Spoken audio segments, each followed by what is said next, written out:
In the heart of ancient stone, memories rest. Beneath the quiet hush of forgotten cathedrals, gentle whispers linger, stories waiting to be remembered. And tonight, let yourself drift into the shadows of these towering monuments. Feel the cool flagstones beneath your feet. See the colored light streaming through rose windows, painting patterns that have danced across these walls for centuries. The silence here is profound, deeper than sleep itself.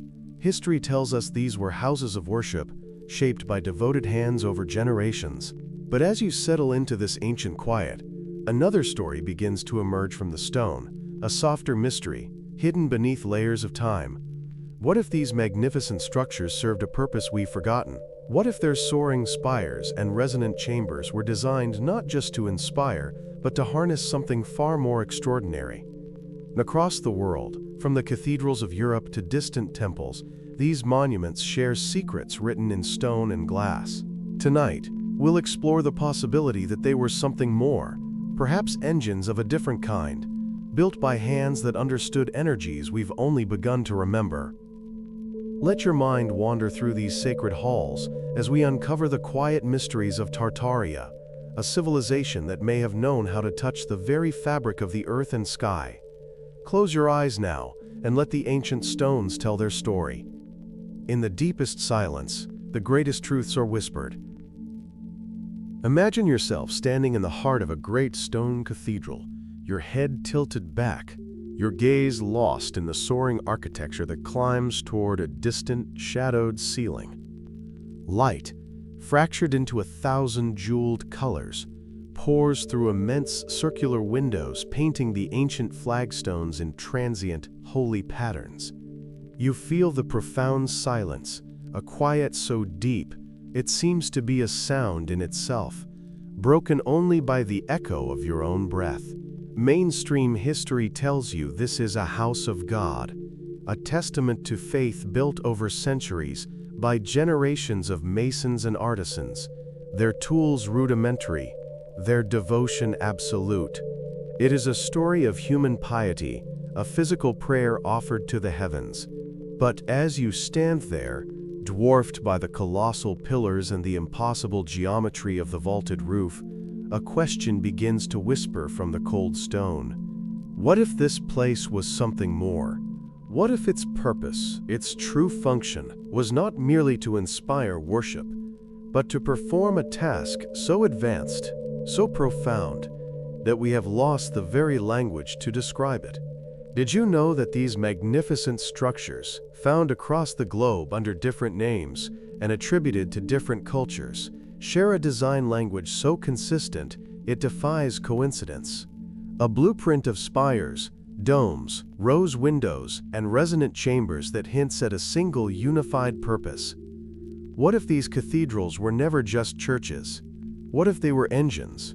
Sophisticated, powerful machines of stone and glass, designed and built by a forgotten global civilization to harness the very energies of the earth and the sky. And what if their transformation into places of worship was the final, most brilliant act in the greatest cover-up in human history? A deliberate campaign to make us forget a technology of free, abundant energy that could have changed the world forever. The story we are told is one of faith and toil. We learn of medieval craftsmen, their hands raw, hoisting massive blocks of stone into place with nothing but wooden cranes and rope. We are shown timelines stretching across 100, 200, even 300 years for a single building's completion. This narrative of slow, arduous construction reinforces our modern sense of superiority. We look back with a mixture of admiration and pity at their supposed primitive methods, marveling that they could achieve such grandeur without the benefit of steel, concrete, and powered machinery. But is this narrative true?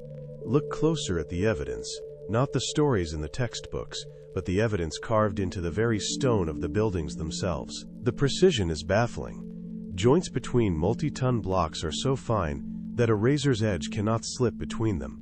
Intricate carvings, displaying a mastery of symmetry and detail, are found hundreds of feet in the air, in places where no one from the ground could ever appreciate them. Why expend such effort on unseen perfection? The sheer scale of these projects challenges the official timelines. Historical records often show cities with relatively small populations supposedly erecting multiple colossal structures simultaneously. Where did the manpower come from? Where did the resources originate? And how did they maintain a perfectly consistent architectural vision across generations of builders, with no master blueprints surviving to guide them? Independent researchers and engineers who have studied these structures often come away with more questions than answers. They point out that even with modern technology, replicating a Gothic cathedral stonework with such precision would be a monumental, almost prohibitively expensive task. Yet we are asked to believe it was done with hammers, chisels, and unwavering faith. This is where the first crack in the official story appears. The narrative is comforting, it is simple, but it fails to account for the technical anomalies present in every one of these so-called medieval masterpieces. It's as if we are looking at a highly advanced piece of technology, and, lacking the knowledge to understand its function, we have invented a simple story to explain its existence. We call it a temple because we have forgotten what a machine looks like. What if the builders were not primitive, but were in fact the inheritors of a scientific and engineering knowledge far beyond our own? A knowledge based not on combustion and mechanics, but on harmony, resonance, and the subtle energies of the cosmos. The secret of the cathedrals, the key to their true purpose, may not lie in the history of religion, but in the forgotten physics of a lost golden age. To begin to unravel this enigma, you must first learn to see these buildings not as static structures, but as dynamic systems, where every element, every proportion, and every material was chosen for a specific functional purpose. This is the realm of what has been called sacred geometry. It is the idea that the universe is built upon a foundation of mathematical and geometric principles, and that by replicating these principles in architecture, one can create structures that resonate with the cosmos itself. Mainstream architecture acknowledges the use of geometry in cathedral design, but frames it purely in aesthetic and symbolic terms. The pointed arch, we are told, directs the eye heavenward. The cruciform layout mimics the cross of Christ. These explanations are true, but are they complete?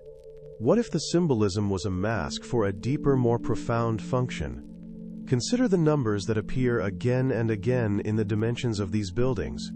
The golden ratio, phi, approximately 1.618, a proportion found throughout nature, from the spiral of a galaxy to the shell of a nautilus. The value of pi, the ratio of a circle's circumference to its diameter. These are not random numbers. They are fundamental constants of reality, and cathedrals are saturated with them. The ratio of the nave's length to its width, the height of the spire to the length of the building, the nested geometries within the rose windows, all conform to these sacred proportions with a stunning degree of accuracy. Why this mathematical obsession? Theorists of this forgotten science propose that geometry is not just a way to create visual beauty, it is a way to manipulate energy. Just as a satellite dish uses a parabolic curve to focus radio waves, the specific geometric forms of a cathedral may have been designed to capture, focus, and amplify more subtle forms of energy from the environment. The very layout of the building becomes a circuit diagram written in stone. The pointed arches and vaulted ceilings are not merely structural solutions to support a heavy roof. They are waveguides. They channel energy, both acoustic and perhaps something more, directing it from the earth below to the spire above. The massive stone pillars are not just columns. They are resonators, designed to vibrate at specific frequencies.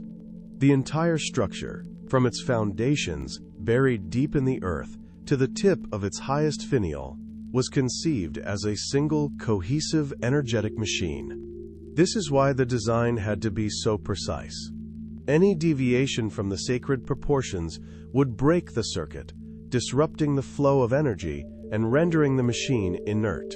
This would also explain why the architectural vision remained unchanged for centuries. It wasn't a matter of artistic style, it was a matter of technical necessity.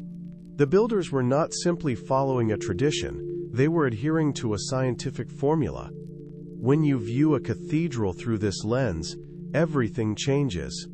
The building ceases to be a passive container for religious ceremony and becomes an active participant. It is a tool, an instrument of immense power and sophistication. But what was this instrument designed to do? And what form of energy was it meant to harness? The answer may lie in the sky above and the ground beneath, in the unseen currents and vibrations of a world far more alive and energetic than our modern science generally admits. The very stones seem to hum with a forgotten purpose, a silent testament to a science that saw mathematics not as an abstract tool, but as the language of creation itself, a language that could be used to build wonders. Let us examine the individual components of this great stone engine, starting with the elements that reach toward the sky, the spires, towers, and intricate metalwork that crown these magnificent edifices. Official history dismisses them as largely decorative, a symbolic gesture of reaching for the divine, or in later periods, as simple lightning rods. But what if their function was far more active? What if they were antennae, designed not to deflect energy, but to attract and collect it from the atmosphere? The air around us is not empty space, it is a sea of energy.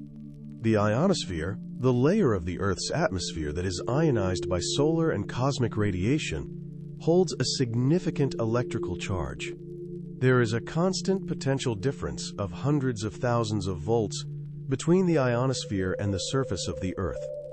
This is the realm of atmospheric electricity, a vast, untapped source of power. Theorists propose that the builders of the cathedrals understood this principle intimately. The spires, often built to be the highest point for miles around, acted as terminals, drawing this atmospheric charge downwards. The materials were crucial. They were often capped with metal, usually copper or an iron alloy, excellent electrical conductors. Look closely at the finials and crosses that top these spires. They are not simple ornaments. They are often complex geometric shapes, featuring multiple points in metallic spheres, designs that are remarkably efficient at attracting and concentrating an electrical field. This collected energy would then be channeled down through the structure of the spire and into the main body of the cathedral. This is where the other architectural elements come into play. The massive stone walls, rich in quartz crystal, a piezoelectric material that generates an electric charge in response to mechanical stress, or conversely, physically deforms when an electric field is applied. The network of lead in the roof and stained glass windows, acting as a vast and complex system of conductors and capacitors. And the ever-present water, from the dampness of the stone crypts to the holy water fonts, serving as a grounding agent and a medium for energy storage and transfer. It was a complete system, a circuit designed to pull raw energy from the ether and bring it into a contained, usable state. This also provides a new and unsettling context for the gargoyles, those grotesque figures that lean out from the cathedral's upper reaches. We are told they are merely decorative downspouts, designed to project rainwater away from the stone walls, their monstrous forms intended to ward off evil spirits. But examine their placement. They are always positioned at key junctures in the architecture, often at the corners of towers or along the edges of the roof. And they almost always have open mouths. What if they were not for water, but for air? What if they were pressure release valves or directional vents for the energetic system, expelling excess charge or ionized air in a controlled manner? Their terrifying appearance might have been a practical warning. Danger, high energy, keep away. This theory of atmospheric energy harvesting is not without its echoes in more recent history. Think of Nikola Tesla and his experiments at Wardenclyffe Tower, a massive structure designed to tap into the Earth's atmospheric energy and transmit it wirelessly around the globe. Tesla's project was famously shut down by his financial backers, who realized that free, abundant energy could not be metered and sold. Is it possible that Tesla had not invented something new, but had instead rediscovered a fragment of a lost science, the very science that animated the great cathedrals? The spires, then, were the first stage of the machine, the intake valve. They were the connection between the terrestrial structure and the cosmic ocean of energy above. They stand today, silent and inert, their original purpose forgotten, but they are a constant, silent reminder that the heavens hold more than just clouds and stars. They hold a power we were once taught how to gather. If the spires were the antennae, collecting energy from the sky, then the heart of the engine, the true mechanism for transformation, lay within the cathedral's main chamber. Here, another form of energy was generated, not electrical, but vibrational, the power of sound. The acoustic properties of Gothic cathedrals are legendary. A single note from a choir or an organ can hang in the air for many seconds, reverberating through the vast space, its harmonics enriched and amplified by the stone itself. Architects and acousticians study these spaces with awe, marveling at how their primitive builders could achieve such sonic perfection without computers or modern analytical tools. But the question remains, was this perfect acoustic environment an accidental byproduct of the architecture, or was it the primary purpose of the design? Consider the possibility that the cathedral was, in essence, a colossal musical instrument, a resonance chamber designed to convert sound into other forms of energy. The main power source for this process was the pipe organ. These are not simple instruments. A large cathedral organ can have thousands of pipes, ranging from the size of a pencil to over 60 feet in length. They are capable of producing an immense range of frequencies, from deep, sub-audible infrasound that you feel in your bones rather than hear with your ears, to ultrasonic frequencies beyond the range of human hearing. The organ was the engine's starter motor. When played, it saturated the entire structure with a complex field of vibration. This is where the science of cymatics comes into play. Cymatics is the study of how sound and vibration create visible patterns in matter. When a fine powder or a liquid is placed on a vibrating plate, it arranges itself into beautiful, intricate geometric patterns, the complexity of which depends on the frequency of the sound. What if the entire cathedral was built to function as a three-dimensional cymatic device? The sound from the organ, combined with the chanting of choirs and the ringing of bells, would create a powerful, structured vibrational field. The geometry of the building, the vaulted ceilings, the precise angles of the pillars, the dimensions of the nave, would focus and amplify these vibrations, just as a lens focuses light. The energy was not meant to dissipate, it was meant to be concentrated. This vibrational energy would then interact with the materials of the building itself. The quartz-rich stone of the walls and floors would respond via the piezoelectric effect, converting the mechanical stress of the vibration into an electrical charge. This process would transform the entire cathedral into a massive piezoelectric generator. The sound waves would literally be turned into electricity, which could then be stored, perhaps in the metallic components of the structure, or used for a specific purpose. This could explain the persistent tales of healing and miraculous experiences associated with these places. Exposure to specific resonant frequencies is known to have profound effects on the human body and consciousness. Certain frequencies can promote cell regeneration, alter brainwave states, and induce feelings of awe and spiritual connection. The cathedral may have been a form of sonic healing technology, a place where people could immerse themselves in a carefully tuned vibrational field to restore physical and spiritual harmony. This also provides a different perspective on religious rituals. The Gregorian chants, the tolling of the bells, the specific tones of the liturgy, were these merely traditions, or were they a form of operating manual?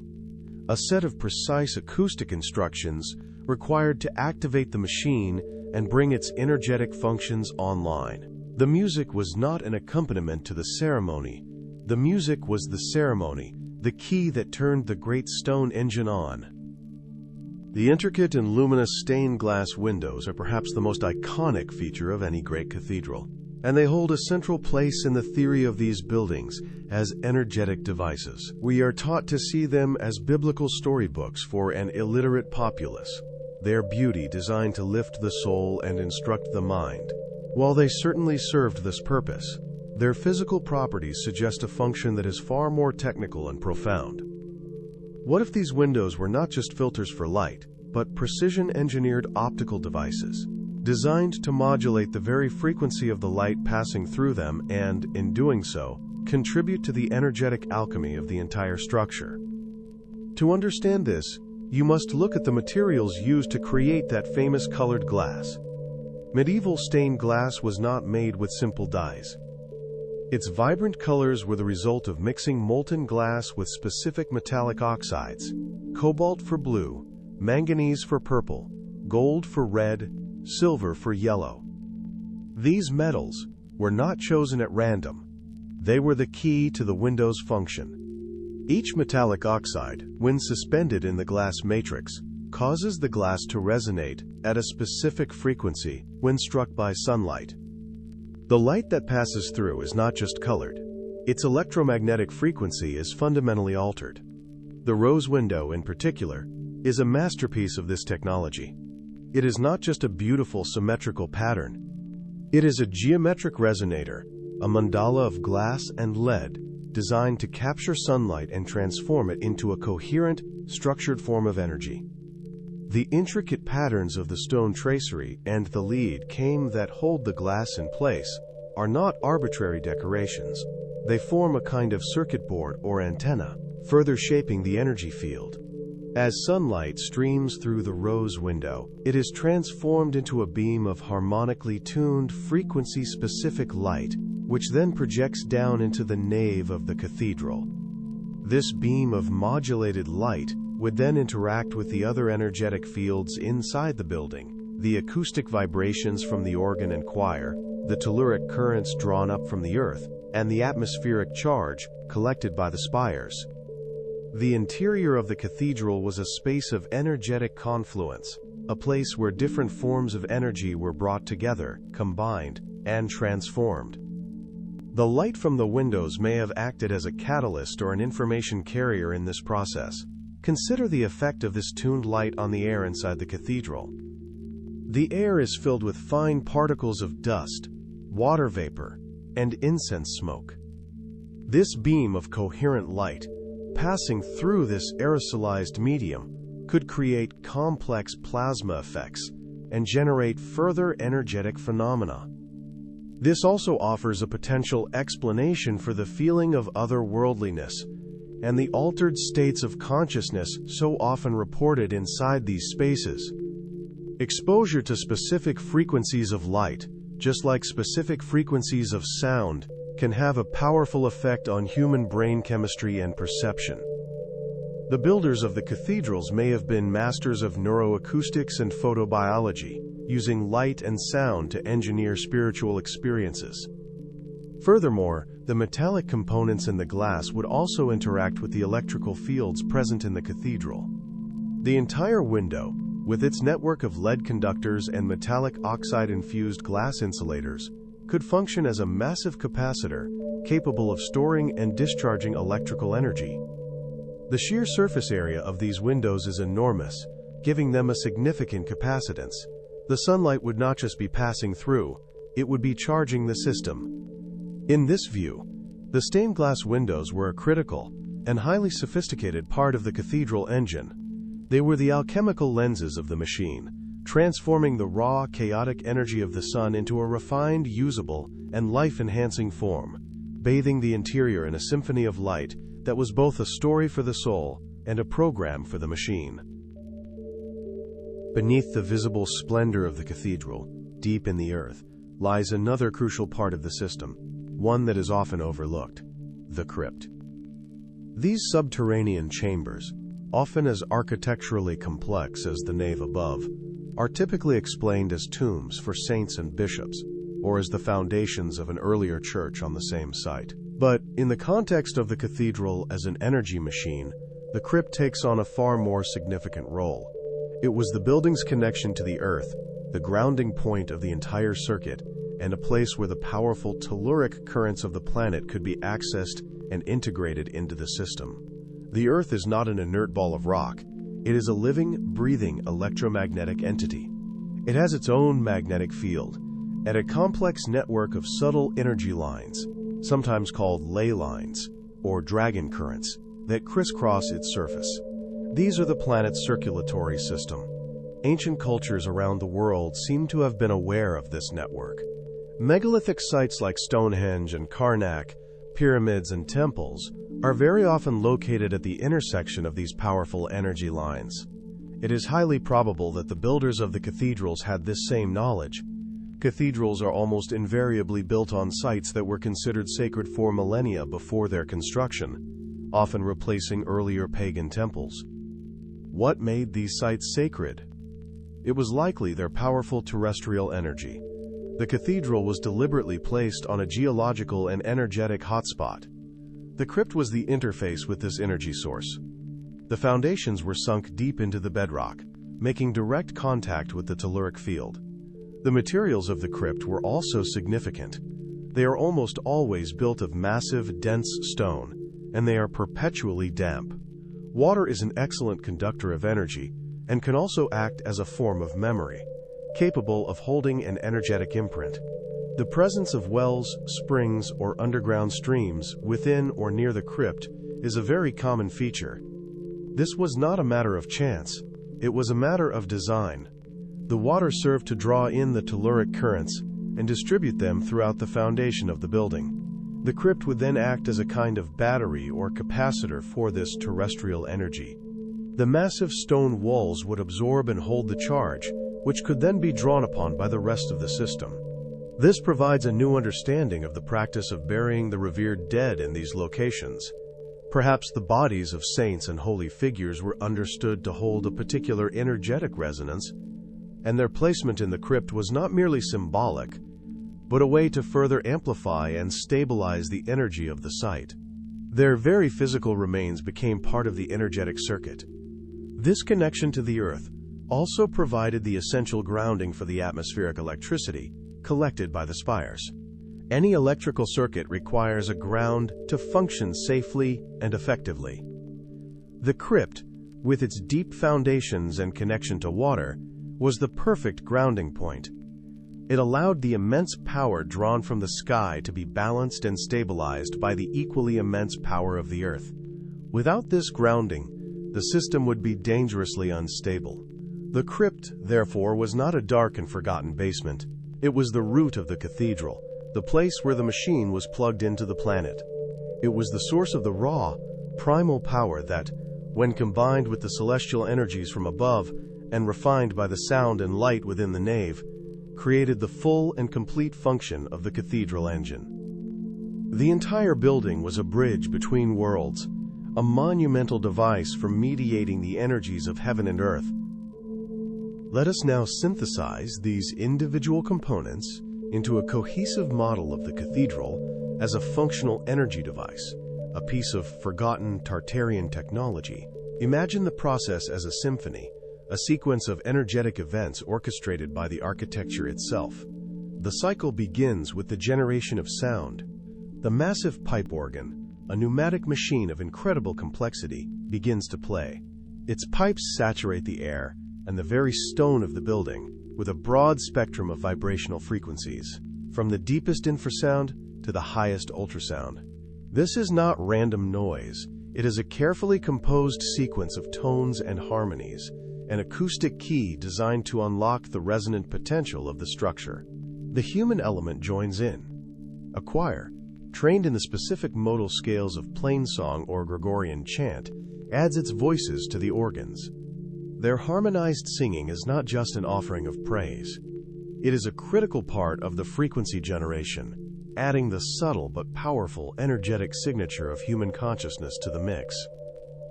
The entire cathedral, built according to the principles of sacred geometry, begins to vibrate in sympathy. The vaulted ceilings, the pillars, the arches, every element acts as a waveguide and resonator, focusing the acoustic energy into a coherent, standing wave of immense power.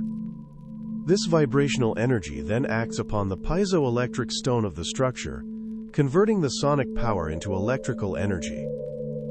The cathedral is now a massive piezoelectric generator, humming with a life of its own. Simultaneously, another process is occurring. High above, the metallic spires and finials are drawing down the ambient electrical charge from the atmosphere. This celestial energy, raw and powerful, is channeled down through the conductive elements of the building, the metal frameworks, the lead roof, the spires themselves. It flows towards its grounding point, deep in the earth. In the crypt, the system makes its connection with the telluric currents of the planet, drawing up the stable, grounding energy of the earth through its deep foundations and water-saturated environment. The crypt acts as the negative terminal of the circuit, balancing the positive charge from the sky.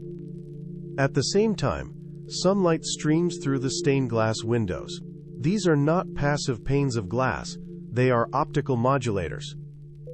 The metallic oxides within the glass tune the sunlight, altering its frequency and imbuing it with specific energetic properties.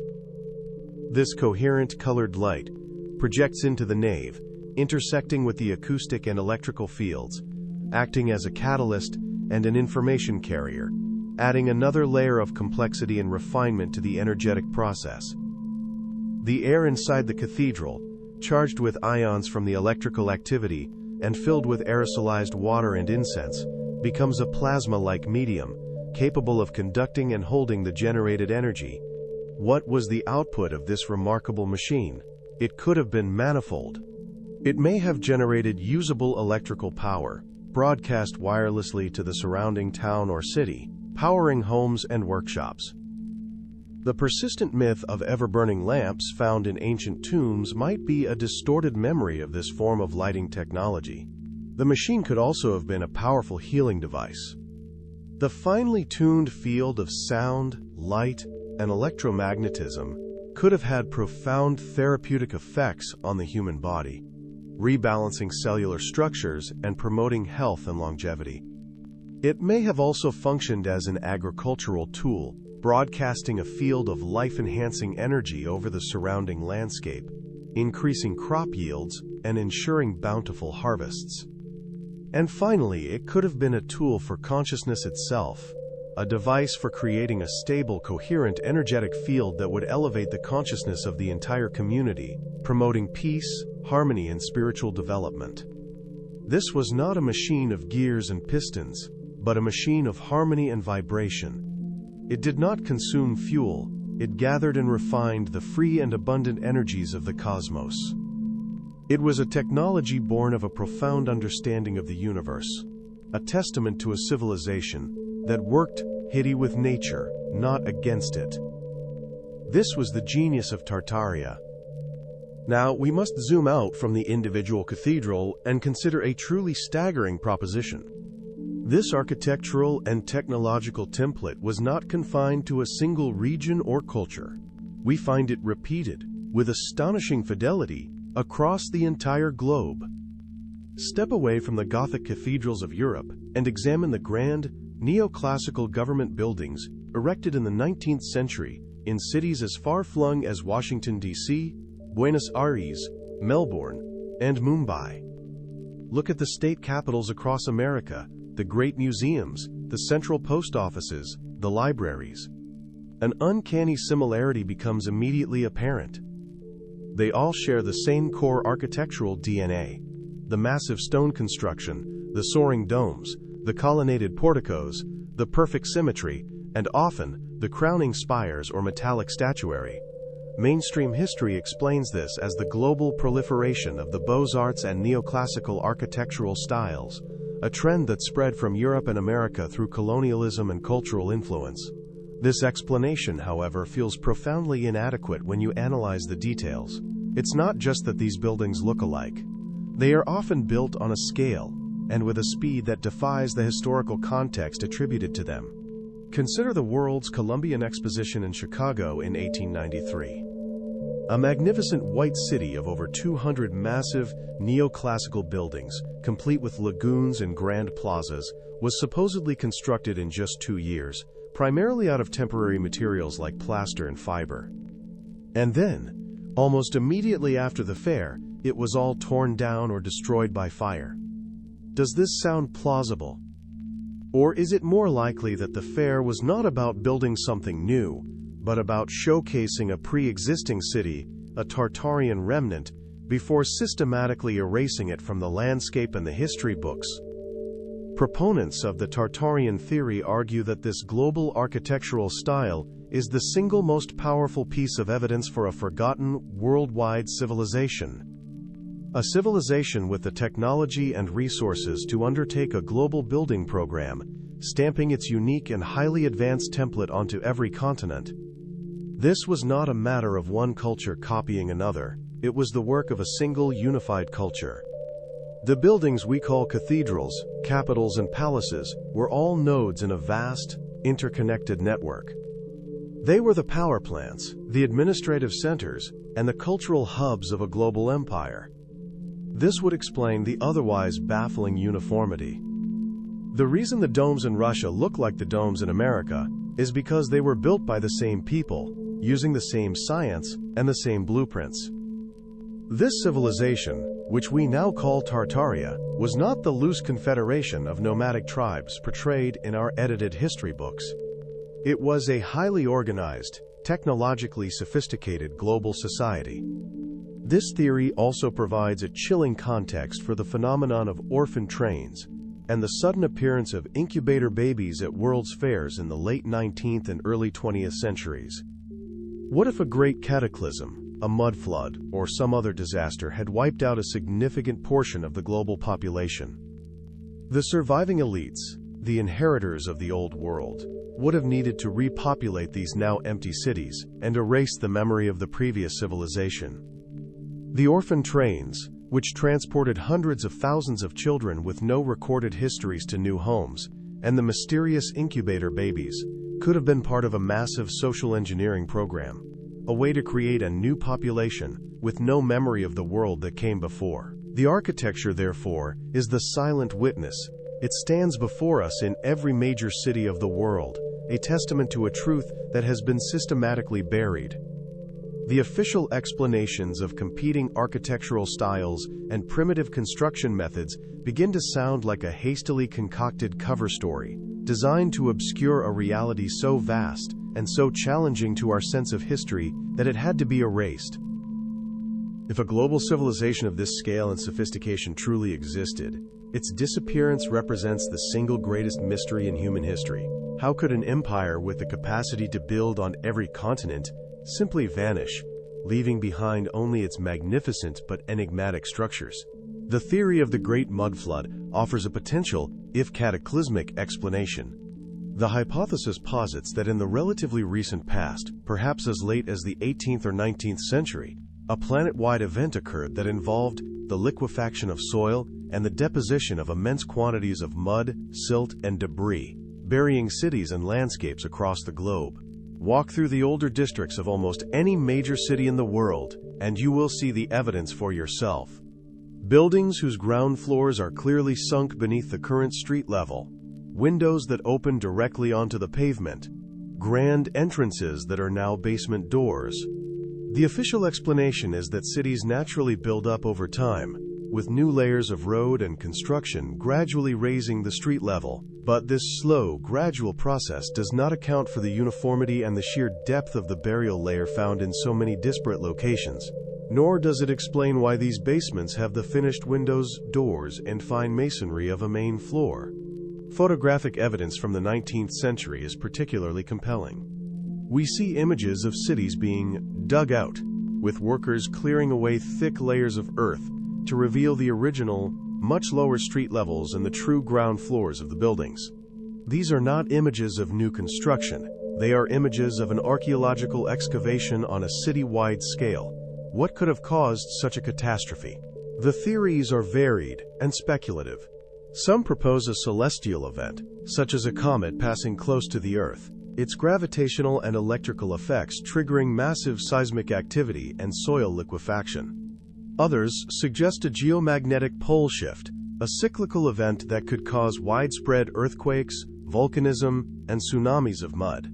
There are also more esoteric theories involving a man-made catastrophe, perhaps the misuse of an advanced energy technology that destabilized the planet's crust, or even a form of warfare whose nature we can no longer comprehend. Whatever the cause, the effect would have been devastating. Entire cities would have been inundated, their lower levels filled with a thick slurry of mud that would later harden like concrete. Millions of people would have perished, and the intricate technological infrastructure of the Tartarian civilization, the underground tunnels, the energy conduits, the water systems, would have been instantly buried and rendered inoperable. In the aftermath of such a disaster, the survivors, or a new elite group that rose to power, would have been faced with a monumental task. They would need to rebuild society on top of the ruins of the old world. They would dig out the upper levels of the old buildings and repurpose them, establishing new street levels on top of the hardened mud. This process of rebuilding would provide the perfect opportunity to rewrite history. The old structures, once cleared, could be claimed as new constructions. The memory of the civilization that built them, and the cataclysm that destroyed it, could be systematically erased from the official record. The Great Mud Flood was not just a physical catastrophe, it was a historical reset. It provided the blank slate upon which our current version of history could be written. This explains the curious historical amnesia of the 19th century, a period of supposedly explosive technological progress that seems to emerge from nowhere. What if it wasn't a period of invention, but of rediscovery? A time when the inheritors were slowly and carefully digging out and reverse engineering the technology of the civilization that came before. The silent, half-buried buildings in our cities are the tombstones of this lost world, their enigmatic presence a constant, nagging question mark at the heart of our official history. The physical erasure of the Tartarian world by a cataclysm like the Mud Flood was only the first step. To ensure the civilization was truly forgotten, its memory had to be wiped from the historical record. This required a coordinated and systematic campaign of intellectual suppression, a rewriting of history on a global scale. The process began with the maps. Cartography in the 18th and 19th centuries was not a neutral science. It was a powerful tool of empire. As burgeoning powers like the Russian Empire, the British Empire, and an expanding United States carved up the world, they redrew the maps to reflect their new domains. On these new maps, the vast continent-spanning territory labeled Tartaria, or Grand Tartary, was systematically partitioned and renamed. Siberia, Chinese Tartary, Independent Tartary. These vast regions were absorbed into the territories of the new empires, and their old names simply vanished from the page. This was not a gradual evolution, it was an abrupt and total erasure. An entire empire, the largest on many 17th and 18th century maps, was made to disappear from the world's atlases within the space of a few decades. With the name gone from the maps, the next step was to remove it from the books. National archives and libraries were reorganized. Older texts, atlases, and encyclopedias that spoke of the Tartarian Empire were removed from general circulation and relegated to restricted collections. New official histories were written, which either ignored Tartaria completely or reframed it as a vague catch-all term for uncivilized nomadic tribes. The rich history of a global, technologically advanced civilization was replaced with a narrative of primitive barbarians. Education was the key to making this new history stick. The newly established systems of compulsory public education in Europe and America became the primary vehicles for disseminating the revised narrative. Generations of school children were taught a version of history that had no place for Tartaria. They learned of the glories of Rome, the rise of European nations, and the triumphs of colonial expansion. The vast, sophisticated world of Tartaria was simply omitted from the curriculum. The surviving architecture of the Tartarian world was also recontextualized. The magnificent, domed buildings were attributed to local architects and rulers. Their construction dates were falsified, moved forward by centuries to fit them into the new timeline. A building that had stood for 500 years could be redated and claimed as a brand new 19th century creation, a symbol of the progress and power of the new regime. Any evidence of advanced technology within these buildings was either destroyed, hidden, or explained away as a curious anomaly. The metal spires became, quote, lightning rods, the resonant chambers, quirks of acoustics, the underground energy systems, sewers. Finally, the very idea of a lost, advanced civilization was relegated to the realm of myth and fantasy. Stories of Atlantis, Lemuria, and Hyperborea were encouraged as fanciful tales, a safe way to contain the dangerous and resonant folk memory of a real golden age. The academic and scientific establishments played a crucial role in this process, ridiculing anyone who questioned the official narrative and branding them as unserious cranks or dangerous conspiracy theorists. This multi-pronged campaign of suppression was remarkably successful. Within 100 years, the memory of the great Tartarian Empire had been almost completely erased from the collective consciousness of humanity. It survived only in the whispers of folklore, in the enigmatic symbols of its forgotten architecture, and in the dusty, neglected maps of a world that was no longer supposed to exist. It became a ghost haunting the margins of our history, a secret hidden in plain sight. The legacy of this great forgetting is the world we inhabit today, a world that has been cut off from its true past, a civilization suffering from a profound and debilitating amnesia. We look at the wonders of the ancient world with a sense of disconnected admiration, never suspecting that they are the products of our own ancestors, the remnants of a science and a spirituality that was once our common inheritance. We live in a world of manufactured scarcity, competing for finite resources of fossil fuels, when our ancestors may have enjoyed a technology of free, abundant energy drawn from the cosmos itself. We are told that our history is a linear progression, a slow climb from primitive ignorance to modern enlightenment. This narrative serves to keep us complacent, convinced of our own superiority, and blind to the possibility that we have not progressed, but have in fact regressed. We may have more gadgets and distractions, but have we lost a deeper wisdom, a more profound connection to the universe? The suppression of Tartaria was not just an academic exercise, it was an act of enslavement. By cutting us off from our past, the inheritors, the shadowy elite who orchestrated the reset, have locked us into a system of control based on debt, dependency, and ignorance.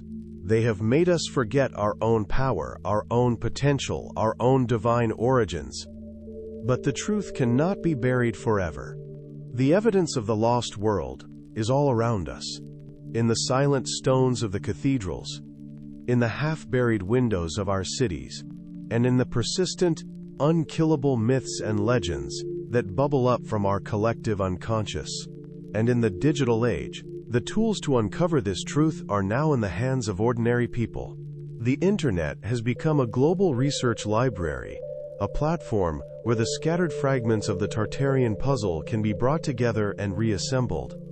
Independent researchers, the digital archaeologists of our time, are painstakingly piecing together the evidence, comparing maps, analyzing photographs, and connecting the dots of a story that has been deliberately shattered. This growing movement represents a profound threat to the official narrative and the structures of power that depend on it. It is a collective awakening, a global act of remembering. As more and more people begin to question the history they have been taught, the walls of the intellectual prison begin to crumble. The very word Tartaria has become a key, a symbol of a past that has been stolen and a future that could be reclaimed. What would it mean to reclaim this future? It would mean rediscovering a technology that is in harmony with nature, not at war with it.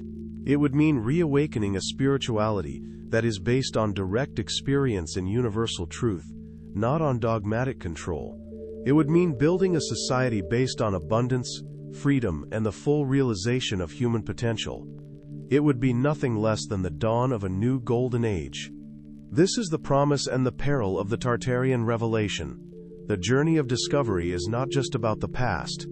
It is about the future. It is about remembering who we are, where we came from, and what we are capable of becoming. The great stone engines may be dormant for now, but the knowledge of their function is resurfacing. The question is, will we have the courage to turn them back on? And are we ready for the world that will be born when we do? The forgotten symphony of the cosmos is waiting to be played once more. To truly grasp the implications of this alternative history, you must set aside the linear timeline that has been ingrained in you since childhood. The neat progression from Stone Age to Bronze Age to Iron Age, from antiquity to the medieval period to the Renaissance and the Industrial Revolution, is not a fact of nature. It is a narrative construct, a story crafted to create a specific understanding of who we are and where we are going. The evidence of the Tartarian civilization suggests a completely different model of history, a cyclical one, characterized by the rise and fall of extremely advanced global civilizations. What if the society we call Tartaria was merely the most recent of these cycles? The one that existed just before our own. Its technology of harmonic resonance, free energy, and mastery of consciousness may seem fantastical to us, but it might have been the standard science of its time. When you look at even older megalithic structures, the pyramids of Giza, the stones of Baalbek, the walls of Sacsayhuaman, with their impossibly large and perfectly fitted stones, you are seeing the remnants of even earlier cycles. Our current historical model has no adequate explanation for these constructions. It attributes them to lost techniques or the brute force labor of thousands of slaves, explanations that fall apart under serious engineering scrutiny. But if you see them as the products of a recurring science based on the manipulation of frequency and vibration, a science that has been discovered, developed, lost, and rediscovered many times over the course of human history, then these anomalies begin to make sense. They are the footprints of giants, the echoes of golden ages that have come and gone. The myths and legends of every culture on Earth tell this same story. They speak of a time when gods walked among men, of a golden age of peace and abundance, and of a great cataclysm, a flood, a fire from the sky, a shift in the heavens that brought it all to an end. We have been taught to dismiss these stories as primitive fantasies. But what if they are not myths? What if they are history? Distorted and mythologized over time, but history nonetheless. The story of Atlantis, the story of the Great Flood, the story of the Tower of Babel. These may be fragmented memories of the fall of a previous global civilization. The fall of Tartaria, in this context, was simply the last turn of the wheel. The Great Mud Flood was our Great Flood. The subsequent rewriting of history was our Tower of Babel, a deliberate shattering of a unified global knowledge into 1,000 confusing and conflicting fragments.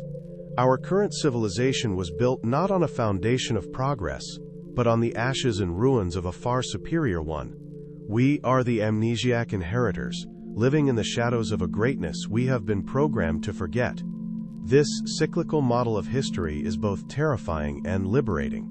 It is terrifying because it implies that our own advanced, global civilization is just as fragile and susceptible to collapse as those that came before.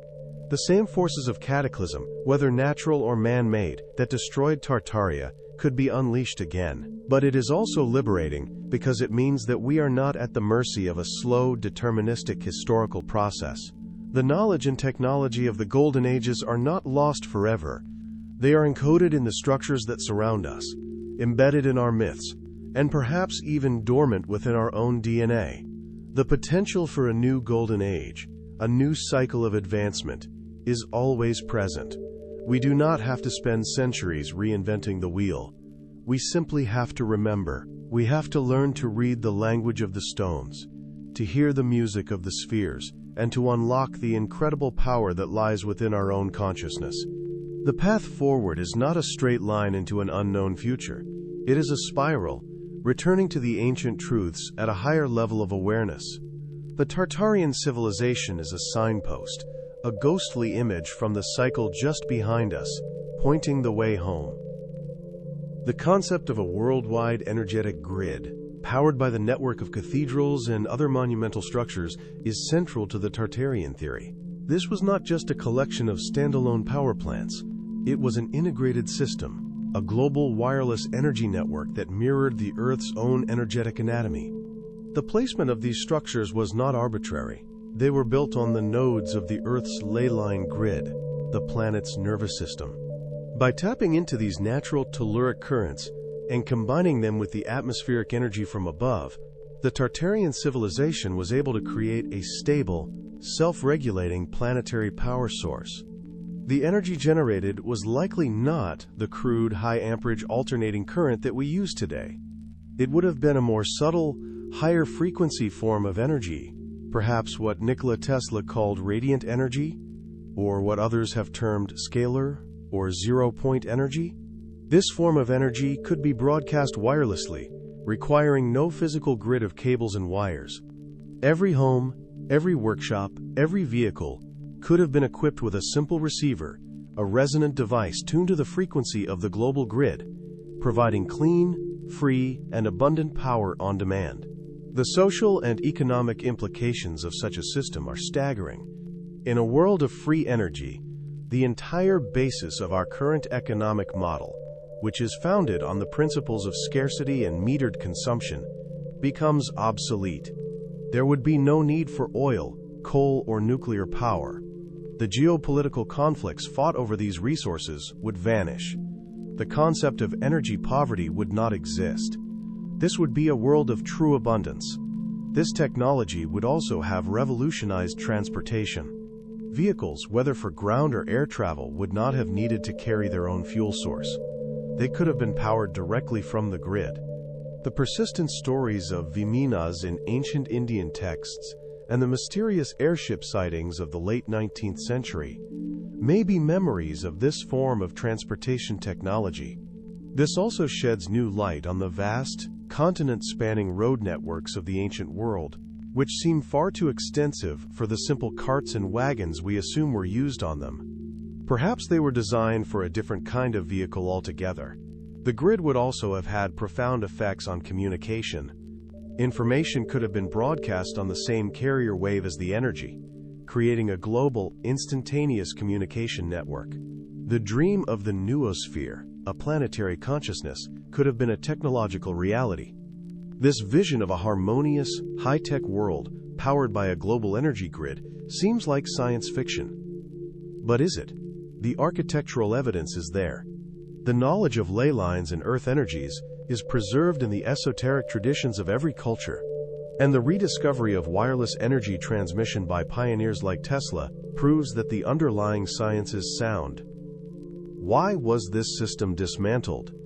It was likely a deliberate act of the inheritors who seized control after the cataclysm. A global free energy grid is the ultimate guarantor of freedom and decentralization. It cannot be controlled by a central authority. To establish the new system of control based on scarcity and dependency, the grid had to be shut down. The great cathedrals were unplugged and repurposed. The science behind them was declared heresy or pseudoscience, and humanity was given a new, inefficient, and highly polluting energy technology, the fossil fuel engine, a technology that could be owned, metered, and used to control the masses. The battle for the future, then, is in many ways a battle over energy. The push for renewable energy sources like solar and wind, while a step in the right direction, is still trapped within the old paradigm of metered consumption. The true revolution will come when we rediscover the lost science of Tartaria and reactivate the planetary grid. When we learn once again to tap into the limitless ocean of energy that surrounds us and is our birthright. The sheer beauty and complexity of Tartarian architecture, particularly the intricate geometric patterns found in its rose windows, tiled floors, and vaulted ceilings, point to a deep understanding of the relationship between form, frequency, and consciousness. This was not art for art's sake. It was a functional, psychoactive technology, a form of visual alchemy designed to have a direct and powerful effect on the human mind and soul. Our modern world bombards us with chaotic, disharmonious visual information. The flashing advertisements, the jarring architecture of our cities, the frantic pace of digital media, all of these contribute to a state of mental agitation, anxiety, and disconnection. The Tartarian world appears to have been the opposite. It was a built environment designed to create harmony, coherence, and an elevated state of consciousness. The geometric patterns used in the architecture are not random decorations. They are mandalas, visual representations of the fundamental harmonic structures of the universe.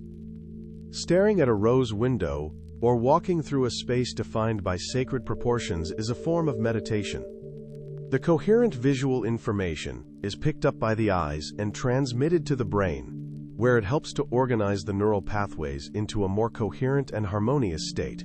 It literally tunes the brain. This is not a mystical belief, it is a principle of neuroscience.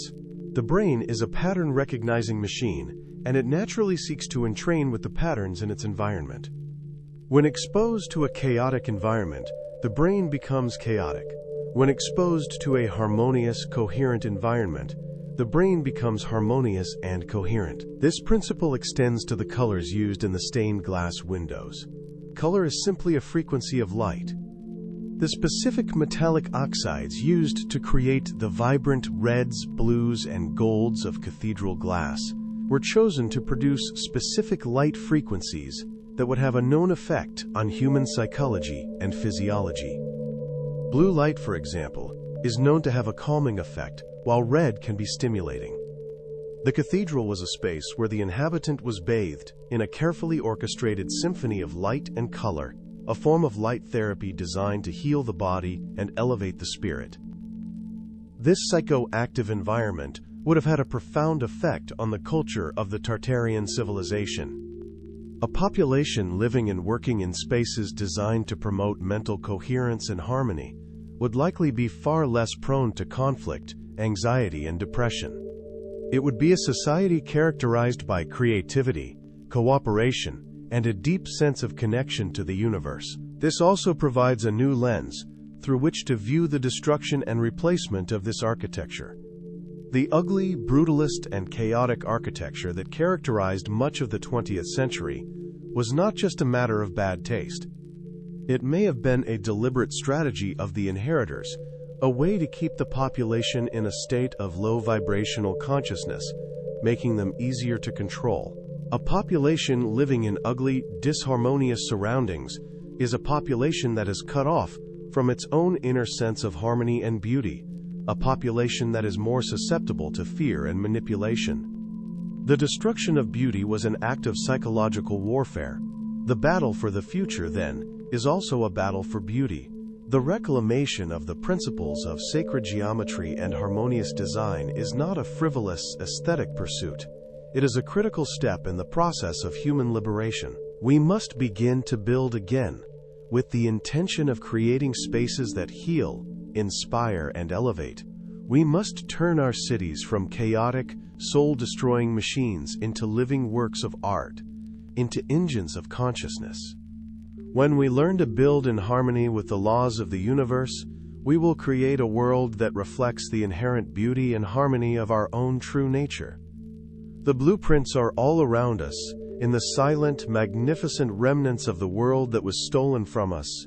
We simply have to open our eyes and learn to see.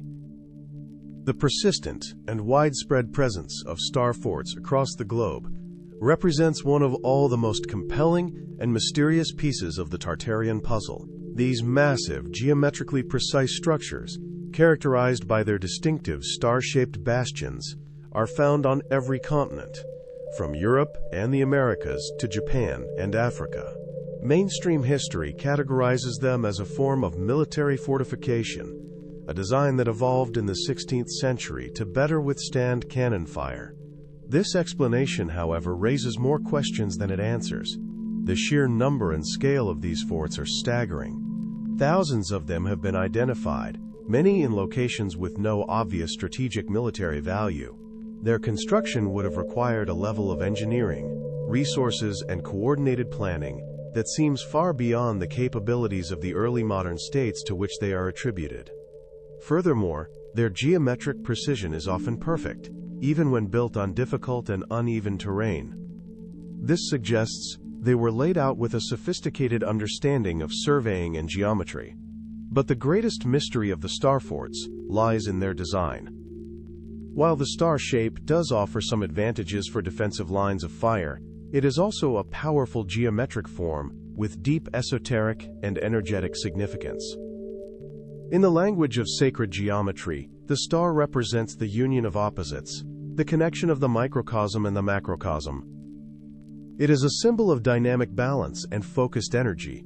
What if the star forts were not primarily military installations? What if they were another component of the Tartarian energetic grid? Their geometric form, like the architecture of the cathedrals, may have been designed to interact with the Earth's telluric currents and atmospheric energy. They could have been energy accumulators, transformers, or distribution nodes. The pointed bastions, like the spires of the cathedrals, would have been highly effective at concentrating and directing energy fields. Many star forts are also associated with water. They are often built near rivers, lakes, or coastlines, and they frequently incorporate complex systems of moats and canals. This is usually explained in military terms as a defensive feature. But as we have seen with the cathedrals, water also plays a crucial role as an energetic conductor and capacitor. The water systems of the star forts may have been an integral part of their energetic function.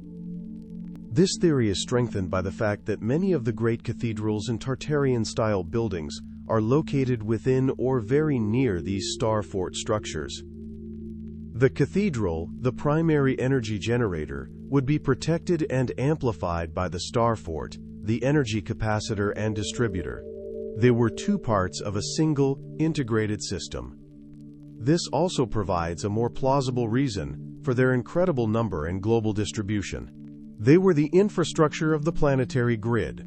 This would have been the equivalent of our modern electrical substations, but far more sophisticated and harmoniously integrated with the natural landscape. The idea that these structures were all built for warfare seems like another convenient cover story, a way to provide a simple, materialistic explanation for a technology that challenges our understanding of the past. The inheritors, after the reset, could not simply demolish all of these massive structures. It was easier to give them a new, mundane purpose. The power plants of the old world became the fortresses of the new, but their true nature is still written in their form. They are silent, geometric sentinels, their star-shaped arms still reaching out to embrace the energies of the earth and the sky. They are a map of the lost grid, a schematic of a forgotten technology. For those with eyes to see, they are a promise that the power of the old world is not truly lost, but merely dormant, waiting for the knowledge of its operation to be remembered and the great machine of the planet to be brought back to life. One of the most unsettling and hard-to-explain aspects of Tartarian architecture is its scale. The doors, windows, and staircases of these buildings often seem to be built for beings of a much larger stature than modern humans. Doorways can be 15, 20, or even 30 feet high. Ceilings soar to dizzying heights. Stair risers are uncomfortably high for the average person to climb. Mainstream history explains this as a stylistic choice, a grand style designed to inspire awe and make the individual feel small in the presence of God or the state. This is the same logic used to explain the scale of the Egyptian pyramids. But does it really make sense? Why would a society consistently build its entire infrastructure to a scale that is impractical and uncomfortable for its inhabitants, simply for aesthetic effect? A more direct, if more shocking, explanation is that these buildings were not built for us. They were built by and for a race of giants. The idea of a lost race of giants is not a new one. It is a foundational myth of almost every culture on Earth. The Bible speaks of the Nephilim, giants in the earth in those days. Greek myths tell of the Titans. Norse legends describe the frost giants. Native American traditions across the continent are filled with stories of a race of red-haired giants who were the original inhabitants of the land. We have been taught to dismiss these stories as fables, but what if they are literal history? The architectural evidence certainly supports this conclusion. The buildings seem perfectly scaled for beings in the 12 to 15-foot range. But the evidence goes beyond architecture. In the 19th and early 20th centuries, newspapers across America were filled with reports of the discovery of giant skeletons, often found in ancient burial mounds. These skeletons were described as being between 7 and 12 feet tall, with double rows of teeth and other anomalous features. In almost every case, the story ends the same way.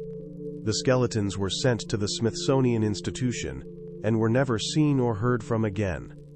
The Smithsonian has consistently denied the existence of these skeletons, and no such artifacts are on public display. This has led to the widespread theory that the Smithsonian was a key player in the historical reset, tasked with confiscating and destroying the physical evidence of the former giant race, a race that did not fit into the new, Darwinian narrative of human origins.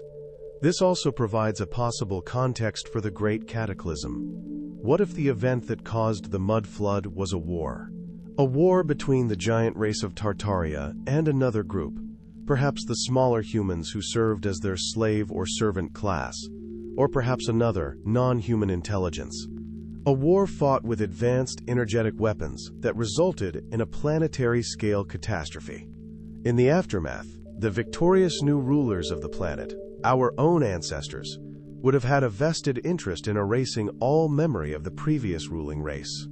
They would destroy the physical remains, rewrite the history, and reframe the surviving giants in the myths as fearsome, evil monsters. We, the smaller humans, would be cast as the rightful and original inheritors of the Earth. This is a dark and disturbing possibility, but it aligns with a great deal of the evidence that is otherwise inexplicable. It explains the scale of the architecture. It explains the persistent global myths of giants.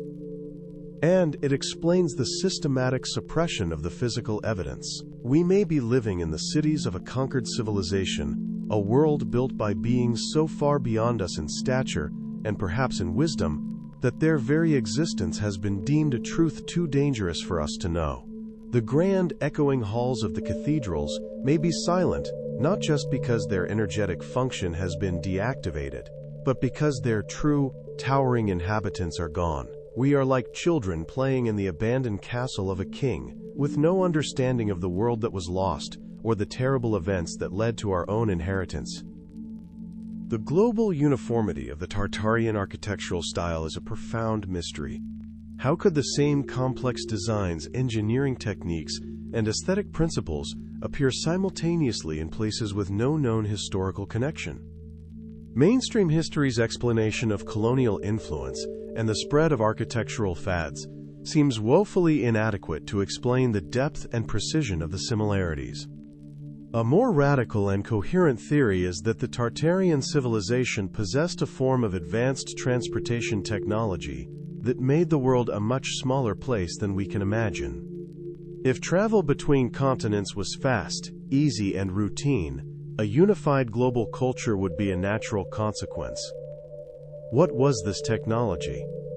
The evidence points to some form of air travel, but not the noisy, polluting, combustion-based aviation of our own era.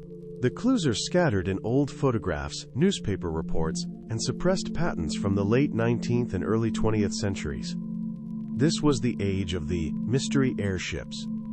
From the 1880s through the early 1900s, hundreds of sightings of large, silent, cigar-shaped airships were reported in newspapers across the United States and around the world.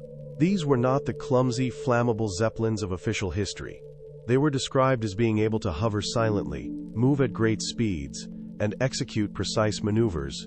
They were often equipped with powerful searchlights and were sometimes seen landing to take on water or make repairs. The accounts of the pilots and inventors associated with these craft, when they could be found, spoke of a new science, a technology based on electromagnetism and the manipulation of gravity. Many of these inventors filed patents for their devices, patents which were often classified by the government and have only recently been rediscovered. It seems that at the turn of the 20th century, there was a brief period when the forgotten transportation technology of the old Tartarian world was being rediscovered and rebuilt.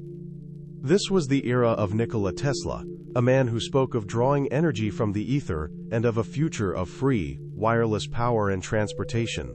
What if these mystery airships were the last remnants of, or attempts to recreate, the standard mode of transport of the Tartarian era? This would explain everything. A civilization with silent anti-gravitic airships powered by the same free energy grid as their cities would have no need for oceans or continents to be barriers. Architects, engineers, and building materials could be transported anywhere on the globe with ease. A global building program would not be a challenge. It would be a straightforward logistical exercise. It would also explain the placement of Tartarian structures in remote and seemingly inaccessible locations, high in the mountains or deep in the jungle. With air travel, geography is no longer an obstacle.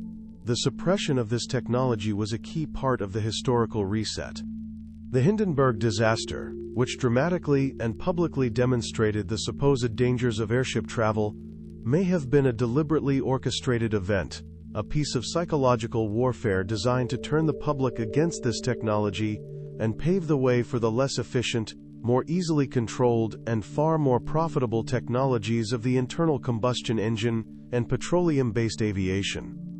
We were given cars and planes that required a constant supply of expensive, polluting fuel, and the dream of free, silent, harmonious travel was made to seem like a dangerous fantasy. But the dream, like the architecture, has not entirely died.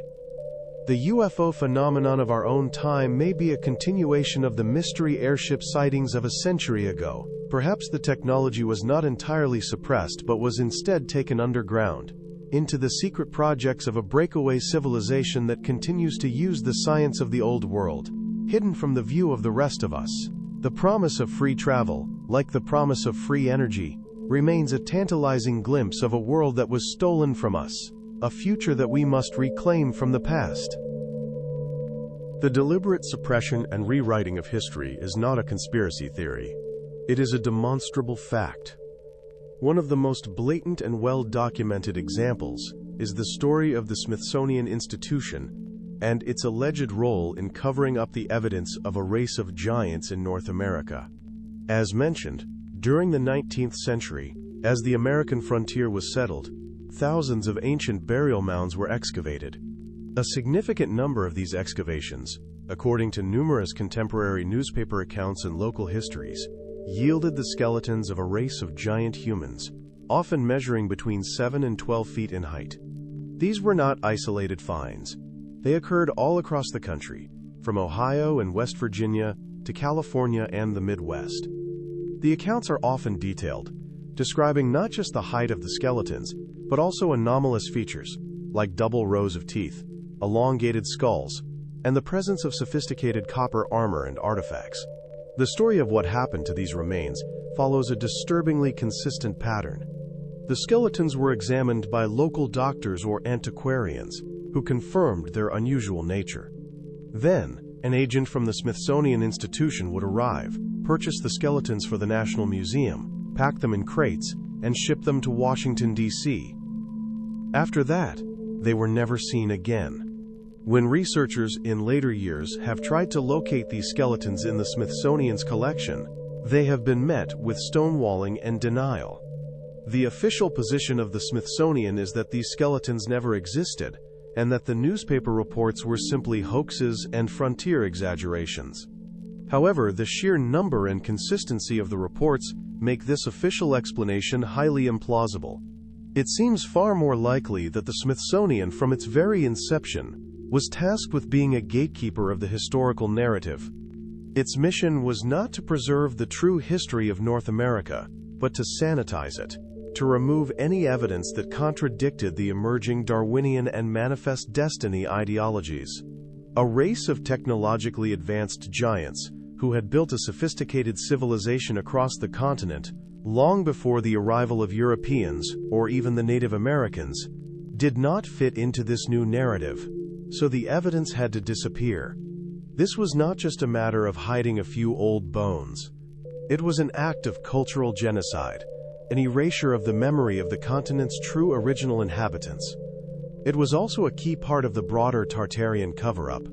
The giants of North America were likely an outpost or a related branch of the global Tartarian civilization. Their existence proved that the advanced culture was not confined to Eurasia, but was truly worldwide. To maintain the new narrative of isolated primitive continents waiting to be discovered and civilized by Europeans, the evidence of this global interconnectedness had to be destroyed. This story of the Smithsonian is a microcosm of the larger process of historical suppression. It shows how a powerful, centralized academic institution can act as a censor, using its authority to define what is and is not history. It demonstrates the pattern of confiscation, denial, and ridicule that is used to deal with any inconvenient artifact or discovery. And it reveals the motive: the preservation of a system of control that depends on a falsified version of the past. The bones of the giants may be hidden in a dusty warehouse deep in the Smithsonian's archives, or they may have been ground into dust long ago. But their story, their ghost, still haunts American archaeology. It is a powerful reminder that history is not a settled, objective account of the past.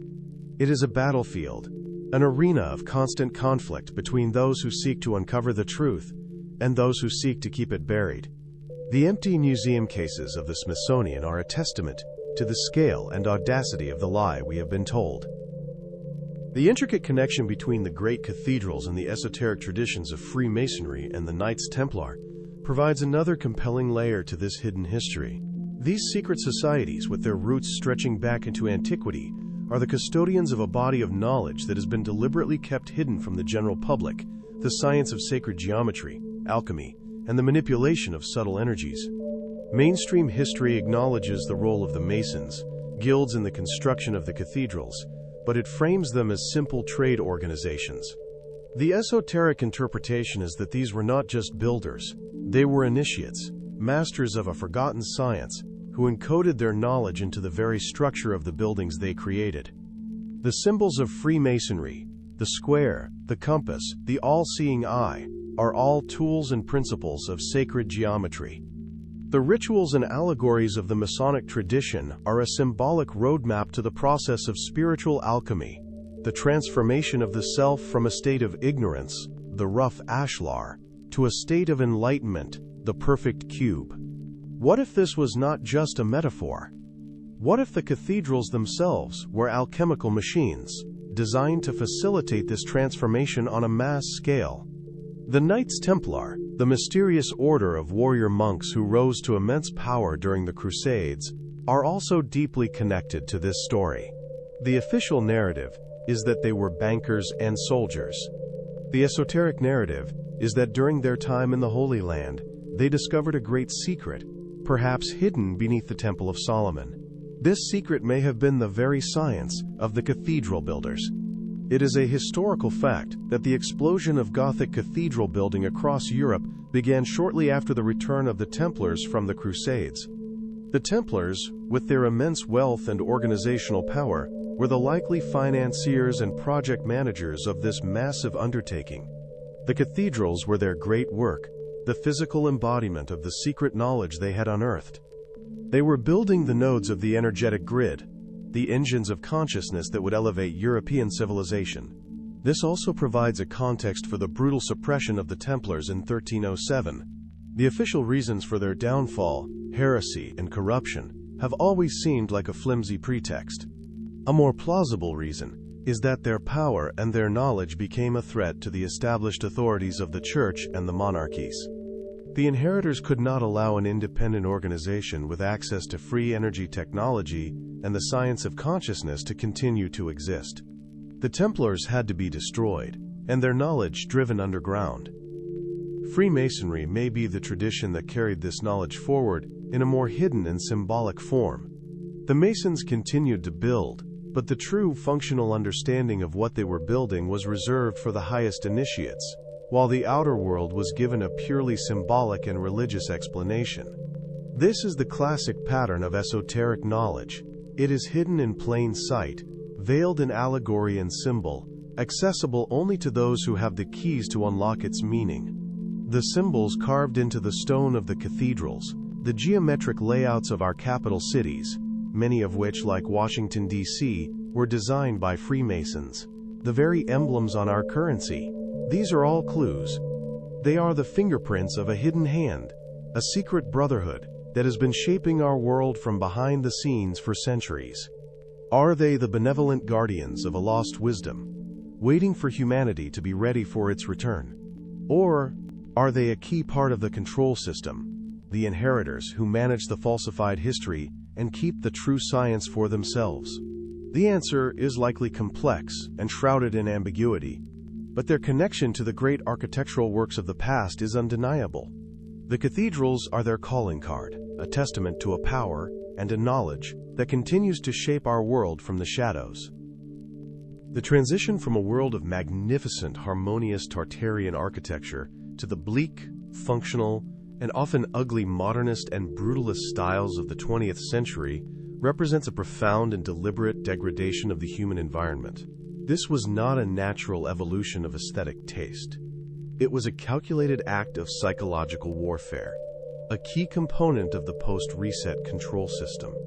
As we've explored, the architecture of the old world was designed to elevate consciousness, promote harmony, and connect the human being to the resonant frequencies of the cosmos.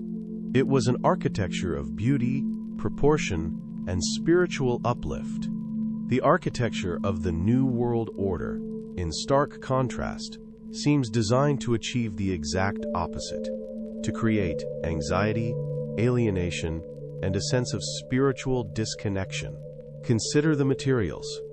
The old world built with natural, resonant materials: stone, brick, wood, and glass infused with metals. The new world built with non-resonant dead materials: reinforced concrete, steel, and plate glass. Concrete, in particular, has a dense, dampening effect on subtle energies. It blocks the flow of telluric currents and creates a sense of energetic isolation. A city of concrete is an energetic dead zone. Consider the forms.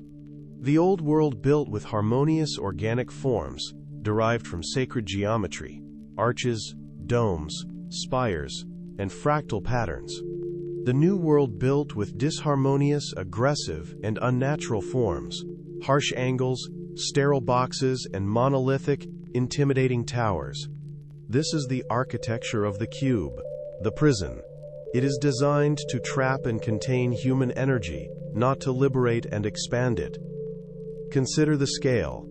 The old world built on a human, or perhaps a giant, but always a harmonious scale. The new world built on an inhuman, oppressive scale.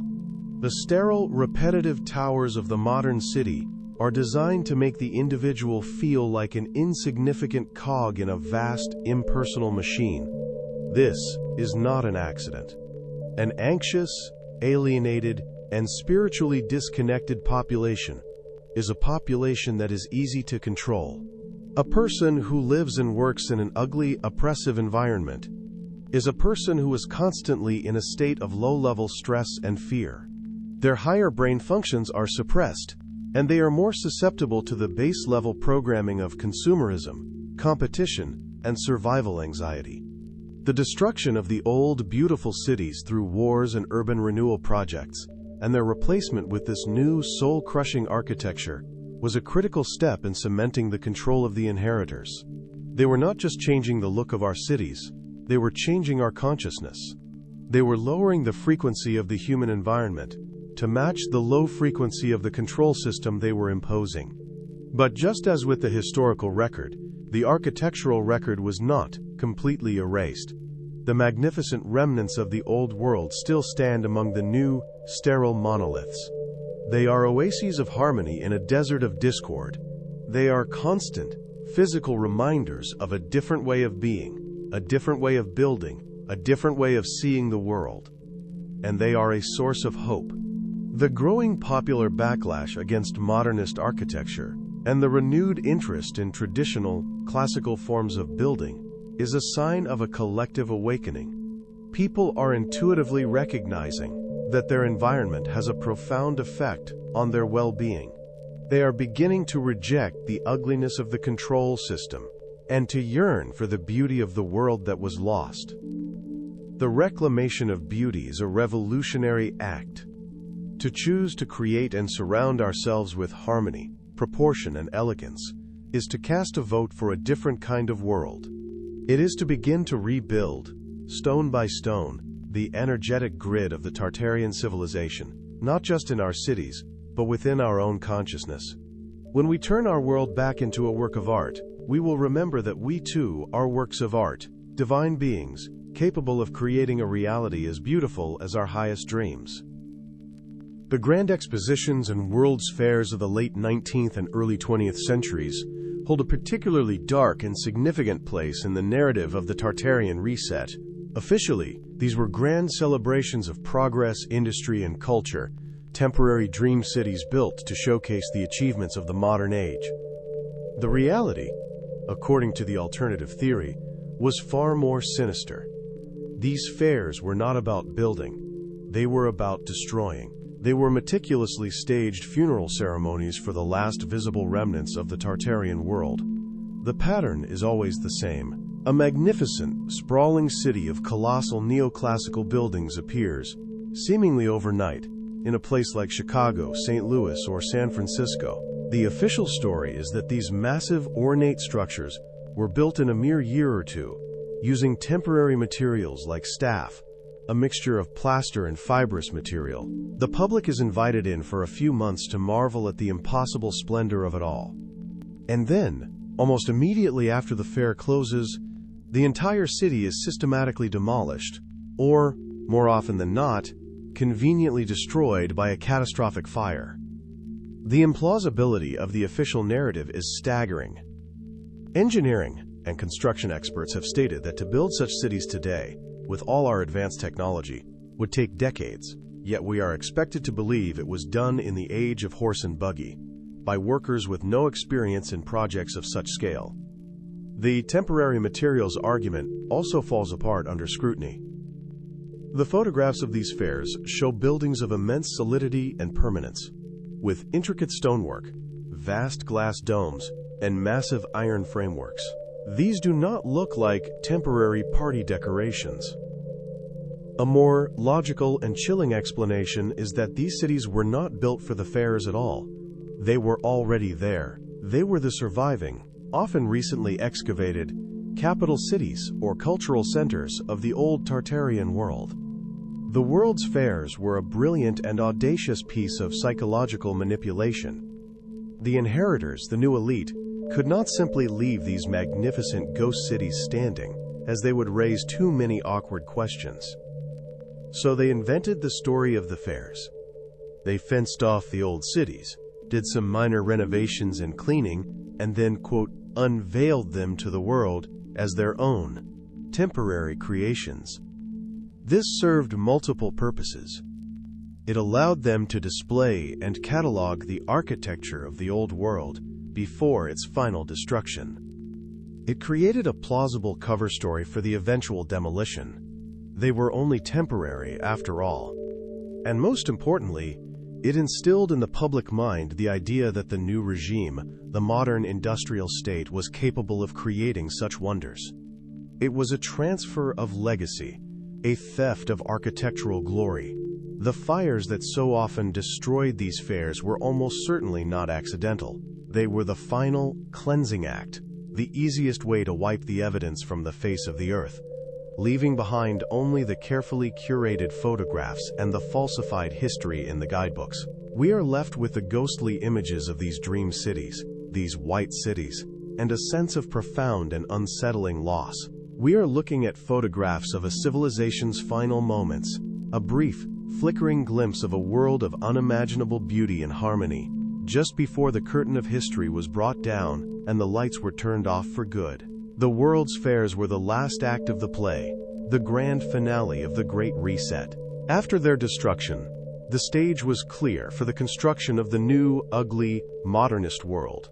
And the memory of the shining cities of Tartaria could be safely relegated to the realm of fantasy and nostalgia, a half-forgotten dream of a world that was too good to be true. The sheer volume of anomalies, inconsistencies, and impossibilities in the official historical record is so vast that it can be overwhelming. But when you begin to connect the dots, a coherent if terrifying picture begins to emerge. The puzzle pieces, which seem so disparate when viewed in isolation, start to fit together. Let us review the key elements of this hidden history. We start with the architecture. A single, unified style of magnificent, harmonious, and technologically sophisticated buildings found on every continent. Structures that seem to be part of a global energetic grid designed to harvest the free energies of the cosmos. Structures built on a scale that suggests their creators were a race of giants. Next, we have the evidence of a great cataclysm, a global mud flood event that buried the lower levels of these cities and brought the old world to a sudden and catastrophic end. The evidence for this is visible in the half-buried ground floors of buildings in almost every city on Earth.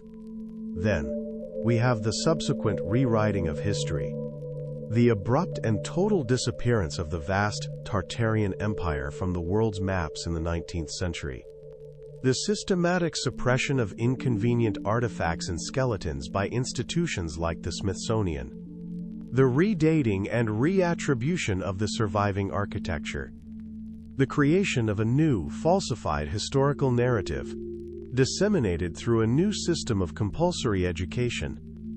And finally, we have the staged events designed to manage the transition and cover up the evidence. The World's Fairs, which showcased the last remnants of the old world cities before their final destruction. The carefully orchestrated disasters, like the Hindenburg, designed to discredit the old world's advanced technologies. And the promotion of a new, ugly, and soul-crushing architectural style designed to lower the consciousness of the population. When you put all these pieces together, it is no longer a collection of isolated conspiracy theories. It is a single, internally consistent narrative. A story of a world that was lost, and a world that has been deliberately hidden from us. This is not a story about the distant, irrelevant past. It is a story about the present. We are living in the aftermath of these events. We are living in the prison that was built upon the ruins of a paradise.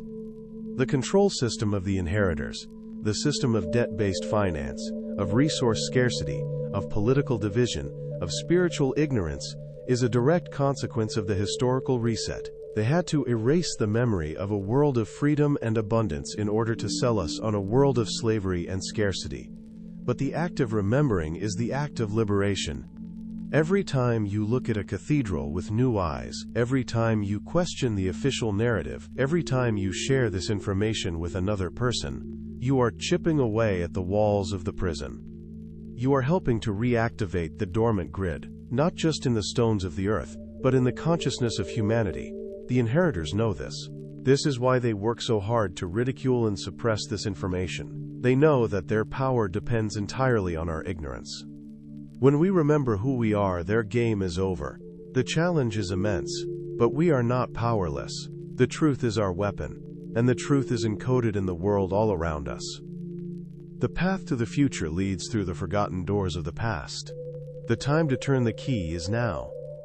The great work of our generation is not to invent a new world, but to remember and reclaim the one that was stolen.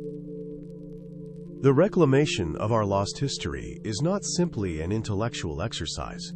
It is a profound spiritual journey. The Tartarian civilization, in this grander view, was not just technologically advanced, it was spiritually advanced. Its science and its spirituality were not separate disciplines, but two sides of the same coin. They understood that consciousness is not a byproduct of matter, but the primary fundamental reality of the universe. Their technology was not a cold, materialistic manipulation of the physical world, but a conscious co-creation with the living intelligence of the cosmos. The cathedrals were not just energy machines, they were engines of consciousness. They were designed to create a resonant field that would facilitate the experience of higher states of being, unity, unconditional love, and direct communion with the divine source. The science of sacred geometry and harmonic resonance was a spiritual path, a way to align the human being with the fundamental harmony of creation. This is the deepest secret that has been hidden from us. Not just free energy, but spiritual enlightenment. The inheritors did not just want to control our material resources, they wanted to control our souls. They have created a world that is a spiritual desert, a matrix of distraction and materialism designed to keep us locked in the lower frequencies of fear, separation, and survival. They have taught us that we are insignificant accidents in a dead, meaningless universe. They have replaced the direct, experiential spirituality of the old world with a system of hierarchical, dogmatic religions that often serve to create division and control rather than liberation. The rediscovery of Tartaria is the rediscovery of our own divine nature. It is the remembrance that we are not just physical bodies, but beings of light and frequency, co-creators of our reality. The technology of the old world was a reflection of this understanding. It was a technology of consciousness. This is why the reclamation of this knowledge is so critical. It is not about going back to the past. It is about integrating the lost wisdom of the past with the knowledge of the present to create a new, synthesized future. We can take the principles of Tartarian science and apply them in new ways, with new materials and a new level of understanding. We can build new engines of consciousness, new communities based on the principles of harmony and abundance. We can use the tools of the digital age to create a decentralized, global network of awakened individuals, a new planetary grid of consciousness that can override the low-frequency control system of the inheritors. This is not a dream. It is a tangible possibility. The shift in consciousness is already happening. Millions of people around the world are waking up to the lies they have been told. They are seeking new forms of spirituality, new models of community, new ways of living in harmony with the earth. The Tartarian narrative is a powerful catalyst for this awakening. It gives us a framework, a story, that helps us to make sense of the world we are in, and to see the path to the world we want to create. It is a myth for our time, but a myth that may be more true than the history we have been taught. The journey ends where it began, with you standing in the heart of a great stone cathedral. But now you see it differently. You see it not as a relic of a dead past, but as a promise of a future waiting to be born. You feel the silent hum of the dormant machine, and you know that the power to turn it back on lies within you. The song of creation is encoded in your own heart. All you have to do is remember the melody and begin to sing. The path forward requires a new kind of archaeology, one that ventures beyond the physical digging of the earth. It is an archaeology of consciousness, a deep dive into the hidden layers of our own individual and collective memory. The physical remnants of Tartaria are all around us, but they will remain inert and meaningless until we reactivate the corresponding knowledge within ourselves. This inner work is paramount. We must learn to quiet the noise of the modern world and listen to the subtle whispers of the past. Meditation, dream work, and the exploration of altered states of consciousness can be powerful tools for accessing the Akashic records, the universal memory field, where the complete history of our planet is stored. Many people who have engaged in this work have reported vivid and detailed visions of the Tartarian world, of its shining cities, its silent airships, and its harmonious way of life. These are not fantasies. They are retrievals of suppressed memory. We must also engage in a process of deprogramming. We must consciously identify and question the limiting beliefs and false narratives that have been installed in us by the control system. The belief in scarcity, the belief in our own powerlessness, the belief in a meaningless materialistic universe, these are all software programs designed to keep us enslaved. By uninstalling these programs, we create the space for a new, more empowering reality to emerge.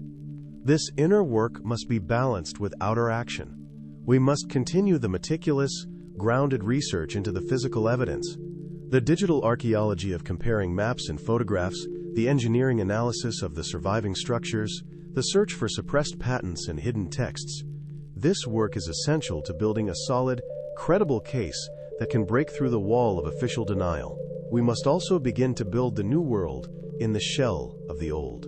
This means creating intentional communities, developing alternative energy and healing technologies, and building new economic and social models based on cooperation and abundance rather than competition and scarcity. Every small, local project that is aligned with the principles of the old world is a seed of the new golden age. This is not a passive process of waiting for a savior or a disclosure event. It is an active process of co-creation. We are the ones we have been waiting for. The knowledge, the power, and the responsibility are ours. The story of Tartaria is ultimately a story of choice. We can choose to remain asleep, to accept the comfortable lies of the prison world. Or we can choose to wake up, to face the uncomfortable truths of our past, and to embrace the incredible potential of our future. The choice is made in every moment, with every thought we think and every action we take. Do we choose fear, or do we choose love? Do we choose separation, or do we choose unity?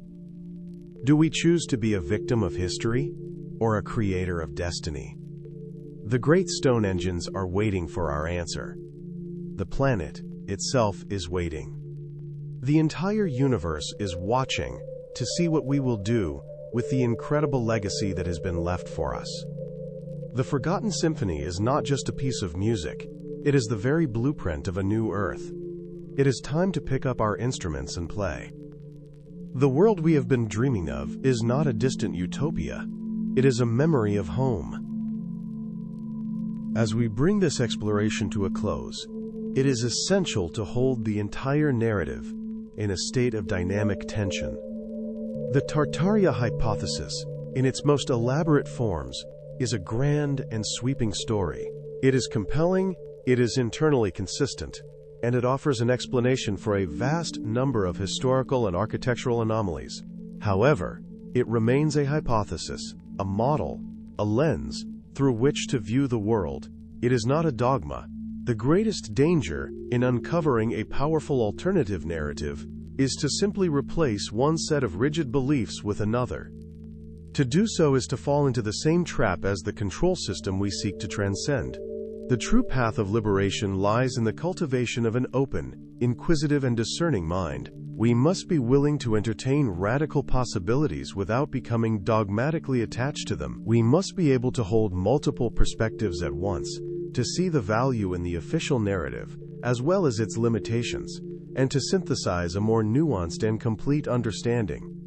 This means acknowledging the areas where the Tartarian theory is still speculative, where the evidence is thin, and where more research is needed.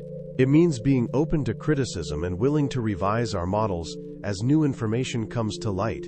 It means resisting the temptation to create a new religion out of a historical theory. At the same time, we must not be cowed by the ridicule and dismissal of the academic establishment. The institutions of official knowledge have a vested interest in maintaining the status quo. Their authority and their funding depend on the preservation of the current paradigm. They are, by their very nature, resistant to revolutionary new ideas. We must trust our own eyes, our own intuition, and our own reason. When we see 1,000 buildings around the world that share the same impossible architecture, we have a right to question the official explanation. When we see the name of a massive empire disappear from the maps, we have a right to be suspicious. When we read hundreds of newspaper accounts of giant skeletons being confiscated by a single institution, we have a right to demand answers. The key is balance. We must be both rigorous researchers and visionary mystics. We must be able to analyze the data and to listen to the whispers of the stones. We must be able to build a logical case and to dream of a more beautiful world. The story of Tartaria may not be about finding the one final absolute truth. It may be about the process of searching itself.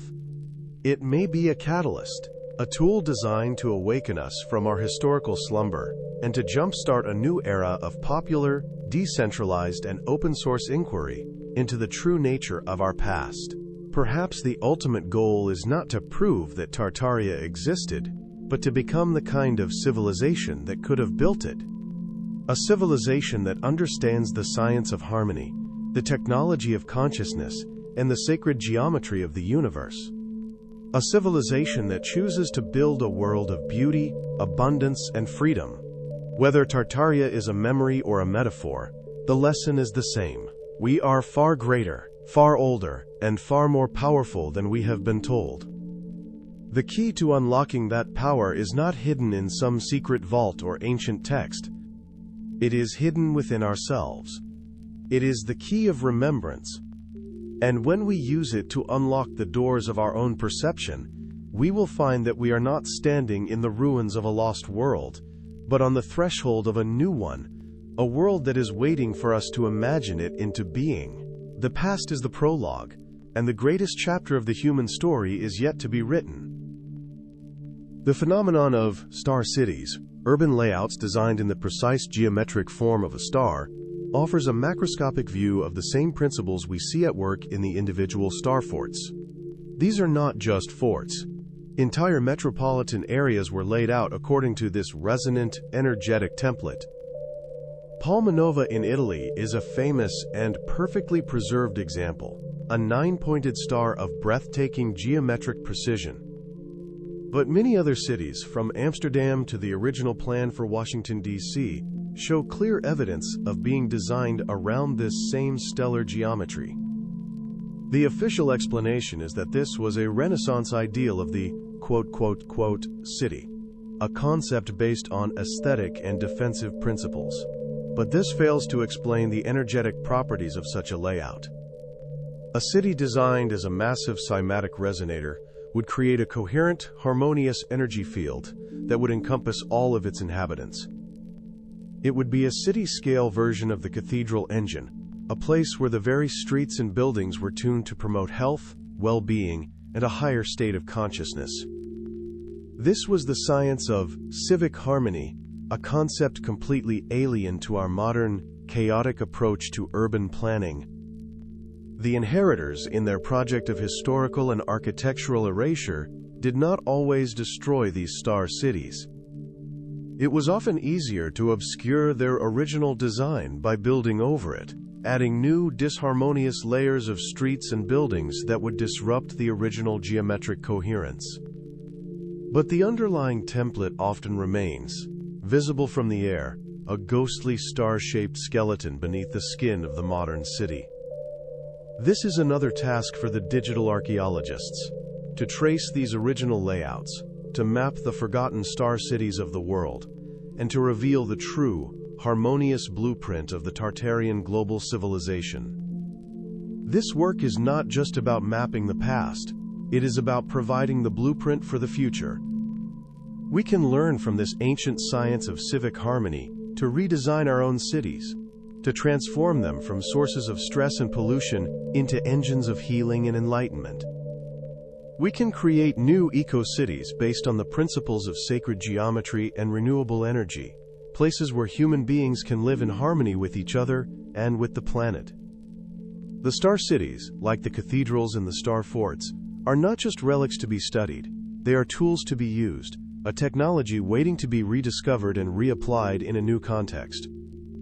They are a message from our ancestors, a message written in the very language of the earth, a message of hope, harmony, and the incredible potential of a civilization that chooses to build in alignment with the laws of the cosmos.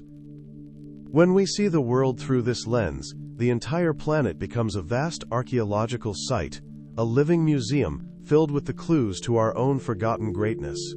The challenge is to learn to read the signs, to connect the dots, and to reassemble the shattered pieces of our true planetary heritage. The overwhelming presence of Greco-Roman or neoclassical architecture in our world is another profound clue. We are taught that this style, with its grand columns, triangular pediments, and symmetrical facades, was a revival of classical aesthetics, a conscious choice by 18th and 19th century architects who admired ancient Greece and Rome. This explanation, however, conveniently ignores the fact that these buildings are found on continents that had no cultural connection to ancient Rome. Why would banks in Australia, post offices in America, and government buildings in India all suddenly and simultaneously decide to mimic a 2,000-year-old European culture? The Tartarian theory offers a more logical explanation. This Greco-Roman style was not a revival, it was a core component of the global Tartarian architectural language, existing alongside the domes and spires. It was all part of the same unified system. The civilization we call Tartaria was the true and direct inheritor of the scientific and philosophical knowledge of the ancient world, the world of Pythagoras, Plato, and the builders of the pyramids. They did not revive the style. They had never stopped using it. It was part of their continuous, unbroken lineage of knowledge. This style, like the Gothic, was based on the principles of sacred geometry and proportion, designed to create harmonious and resonant structures. The columns were not just decorative.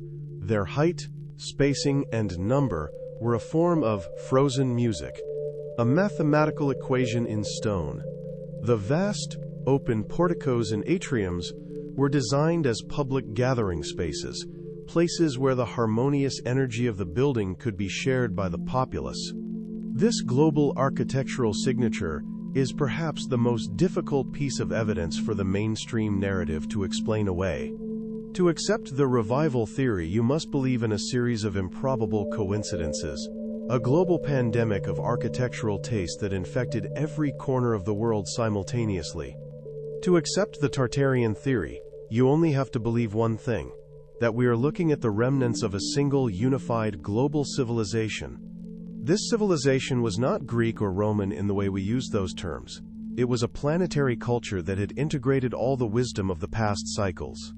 The labels we use, Gothic, Neoclassical, Beaux-Arts, are all modern inventions, part of the historical reset, designed to slice and dice a single, unified architectural heritage into a confusing collection of styles and revivals. This fragmentation serves to hide the central truth. The buildings were all part of the same system, the same grid, the same global project. We have been taught to see a forest of different trees, when in reality, we are looking at a single, massive, interconnected root system that spans the entire globe. The uniformity of the architecture is the Achilles heel of the false narrative. It is the thread that, when pulled, unravels the entire fabricated history we have been sold. The grand banks that look like Roman temples were not built to asterisks look like temples. They were built using the same science the temples, a science of harmony, proportion, and energy that was the common inheritance of the old world. The great world's fairs and expositions of the late 19th and early 20th centuries now take on an even more sinister light. We have already touched upon them as the staged funerals of the Tartarian world, but let us delve deeper into the psychological operation they represented. These events were not just about destroying the physical buildings. They were about destroying the very idea that such a world was possible outside the control of the new industrial masters. The narrative was one of progress. Look, the inheritor said, look at the marvels can build. We, the masters of coal, steel, and industry, are the creators of this new modern paradise. The White City of the Chicago Exposition, for example, was a powerful piece of propaganda. It was the City Beautiful movement made manifest, a promise that the new industrial order, despite its dark, satanic mills and crowded, polluted slums, could also produce beauty and harmony. But it was a false promise. The beauty was a temporary illusion, a facade that was burned to the ground as soon as the fair was over, to be replaced by the harsh, functional, and soulless architecture of the modern age.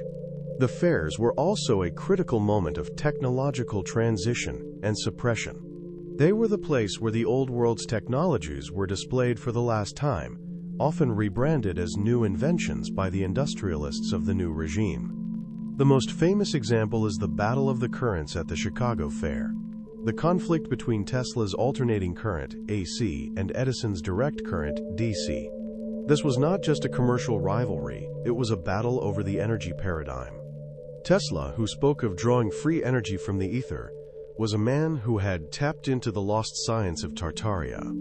His AC system, while not free energy, was far more efficient and capable of long-distance transmission, a shadow of the old global grid. Edison, backed by the new financial elite, represented the new paradigm of centralized, metered, and controlled power. The new elite could not allow Tesla's true vision of free, wireless energy to succeed. They co-opted his more manageable AC system and shut down his more revolutionary work. The fairs were the moment this new energy control system was officially inaugurated. The entire White City was lit by thousands of new electric bulbs, a dazzling spectacle of the new power. But this new power was not free. It was power that came with a meter, a bill, and a corporation that owned its source. The public, dazzled by the lights, never thought to ask about the silent, resonant, and free energy that had lit the world of their recent ancestors. They were sold a cage of wires and poles and taught to call it progress. The fairs also served as a mass distraction, a quote, bread and circuses spectacle, to divert the population's attention from the profound and traumatic changes that were taking place. While the public marveled at the new inventions and the exotic human zoos, a deeply disturbing feature of these fairs, the real work of the reset was being finalized. The last of the old structures were being demolished, the new histories were being written, and the new systems of financial and political control were being locked into place. The people paid for a ticket to wander through the ghost of their own stolen inheritance, and they applauded its beauty, never realizing they were walking through a crime scene. After the cataclysm, the vast, magnificent, and now empty cities of the old world presented a major problem for the inheritors. How do you manage a continent-spanning network of ghost towns? You must repopulate them. But you must repopulate them with a new, compliant population, one with no memory of the world that came before. This is the dark and disturbing theory of the orphan trains and the mysterious incubator baby exhibits.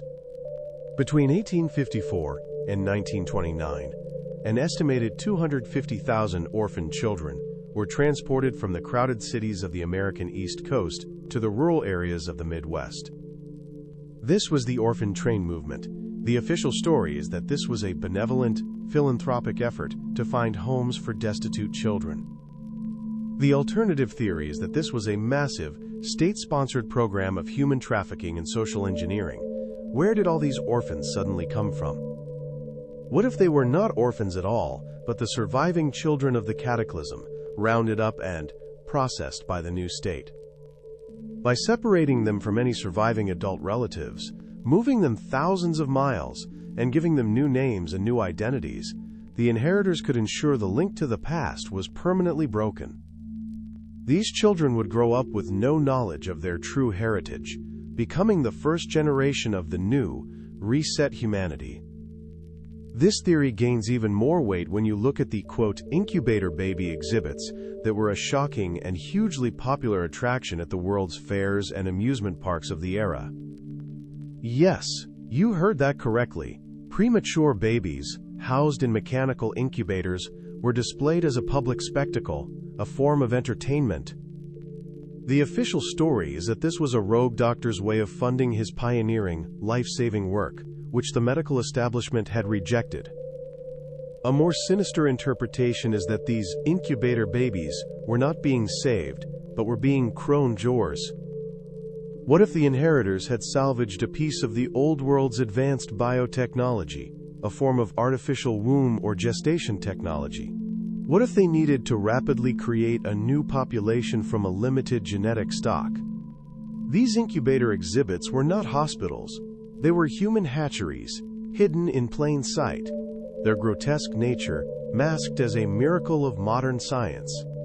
This sounds like science fiction, but the evidence is there. The photographs are real. The orphan trains are a historical fact. The incubator exhibits are a historical fact. When you place these documented, if bizarre events, into the context of a post-cataclysmic reset, they suddenly shift from being strange historical footnotes to being key, interlocking pieces of a vast and terrifying puzzle.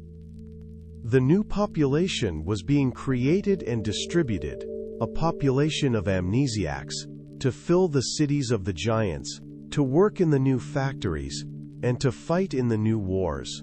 They were the raw material for the new, reset world, a world whose inhabitants would never know that their true history was not one of evolution, but of invasion, conquest, and erasure.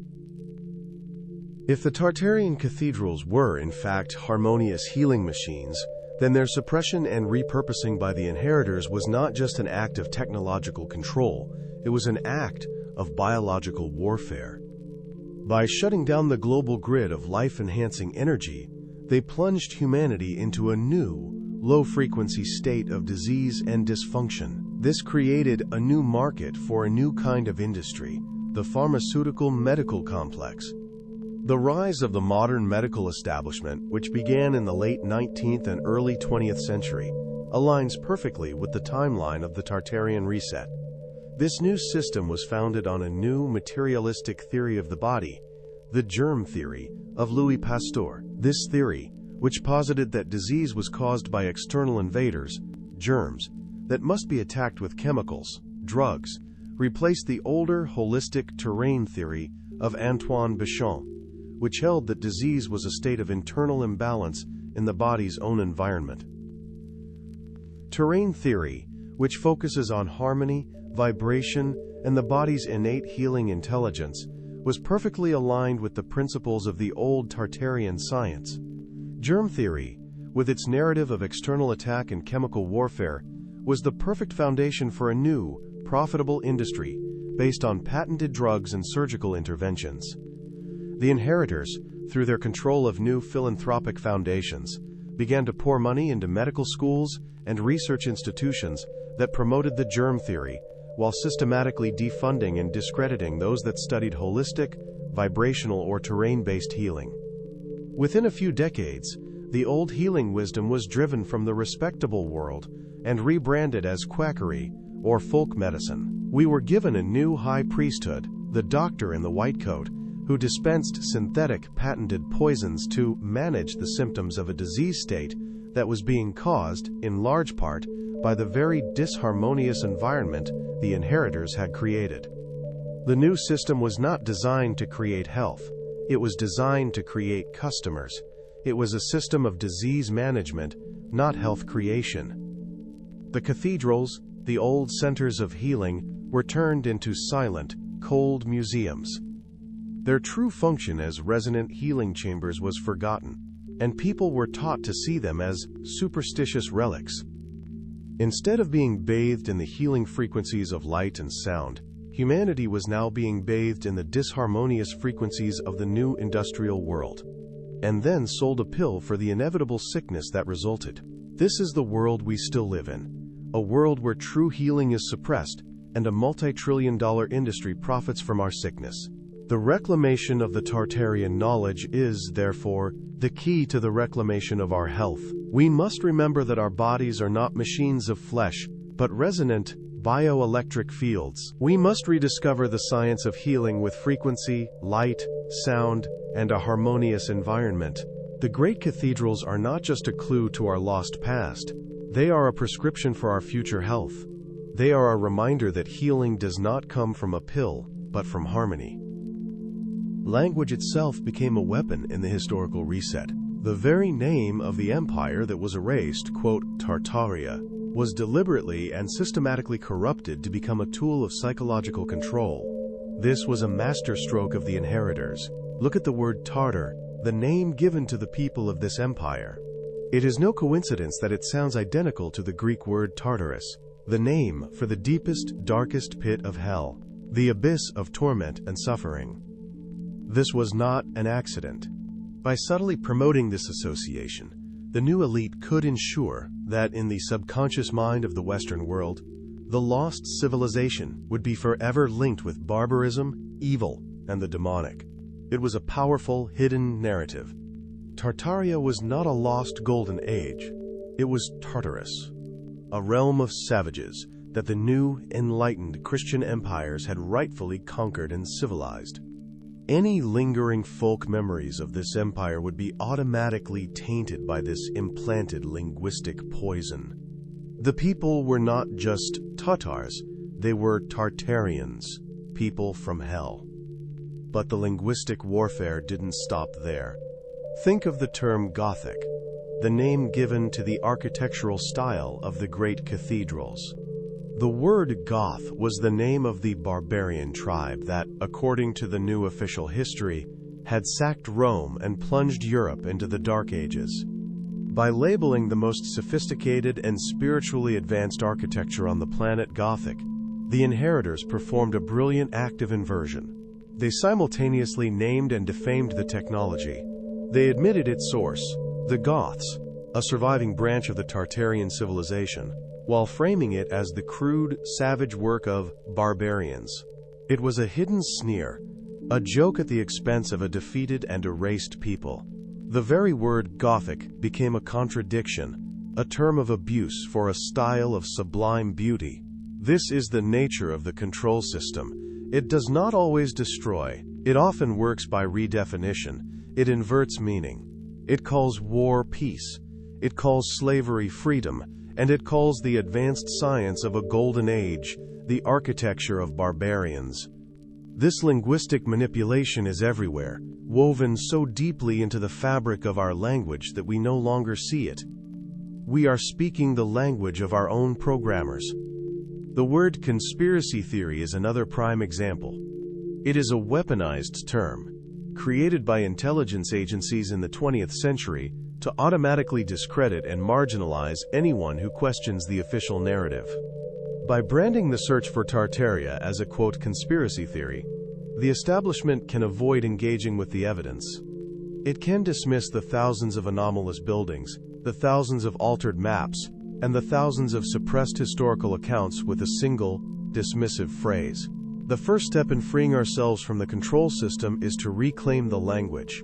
We must see the word Gothic not as an insult, but as a badge of honor, a clue to the true identity of the builders.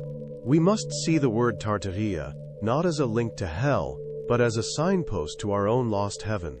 And we must see the term conspiracy theory for what it is, a confession of fear, a tool used by a crumbling regime to protect a lie that can no longer be sustained. The nature of the cataclysm that ended the Tartarian world remains the most profound mystery. The mud flood theory accounts for the buried buildings, but what caused the mud flood itself? What force could liquefy the soil of an entire planet simultaneously? The theory of a frequency war is one of the most intriguing and terrifying possibilities. What if the same technology that powered the Tartarian grid was turned into a weapon? We have seen that the cathedrals, the star forts, and the other nodes of the grid were, at their core, harmonic resonators. They were designed to broadcast a specific, life-enhancing frequency. But any technology that can create harmony can also, when misused, create chaos. Any resonance system can be overdriven. What if an enemy force, whether it was a rival, fallen faction within Tartaria itself, or an external non-human intelligence, found a way to hijack the grid? What if they transmitted a new, disharmonious frequency through the network, a demon chord that would turn the planet's own energetic system against itself? The effect would be catastrophic. A powerful enough resonant frequency could, in theory, trigger soil liquefaction on a global scale. It would be the ultimate earthquake weapon, not by creating a single shock, but by vibrating the entire planet's crust until the solid ground literally turned to liquid mud. This would explain the mud flood perfectly. It would also explain the survival of the buildings themselves. A wave of mud would bury the structures without necessarily destroying them, unlike a nuclear or kinetic bombardment.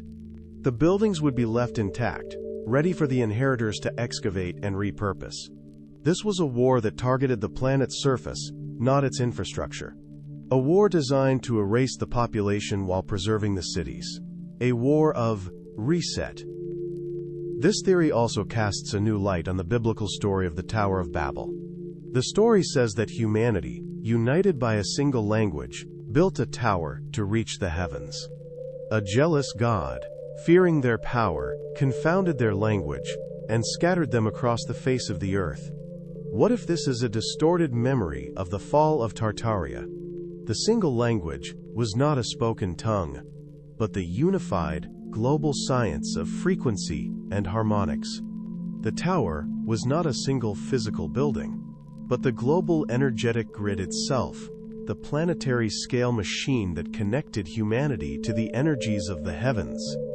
the jealous god, was not the divine source, but the enemy faction, the inheritors, who attacked this grid. And, confounding the language, was the act of broadcasting the demon chord, the disharmonious frequency that shattered the harmony of the grid and plunged the world into the chaos of the mud flood. The survivors, scattered and disconnected from the grid, lost their connection to the global consciousness.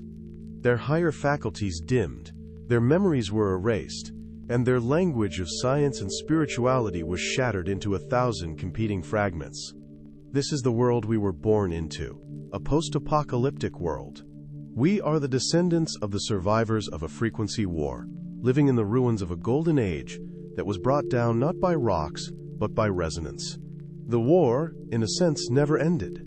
It simply shifted to a lower frequency.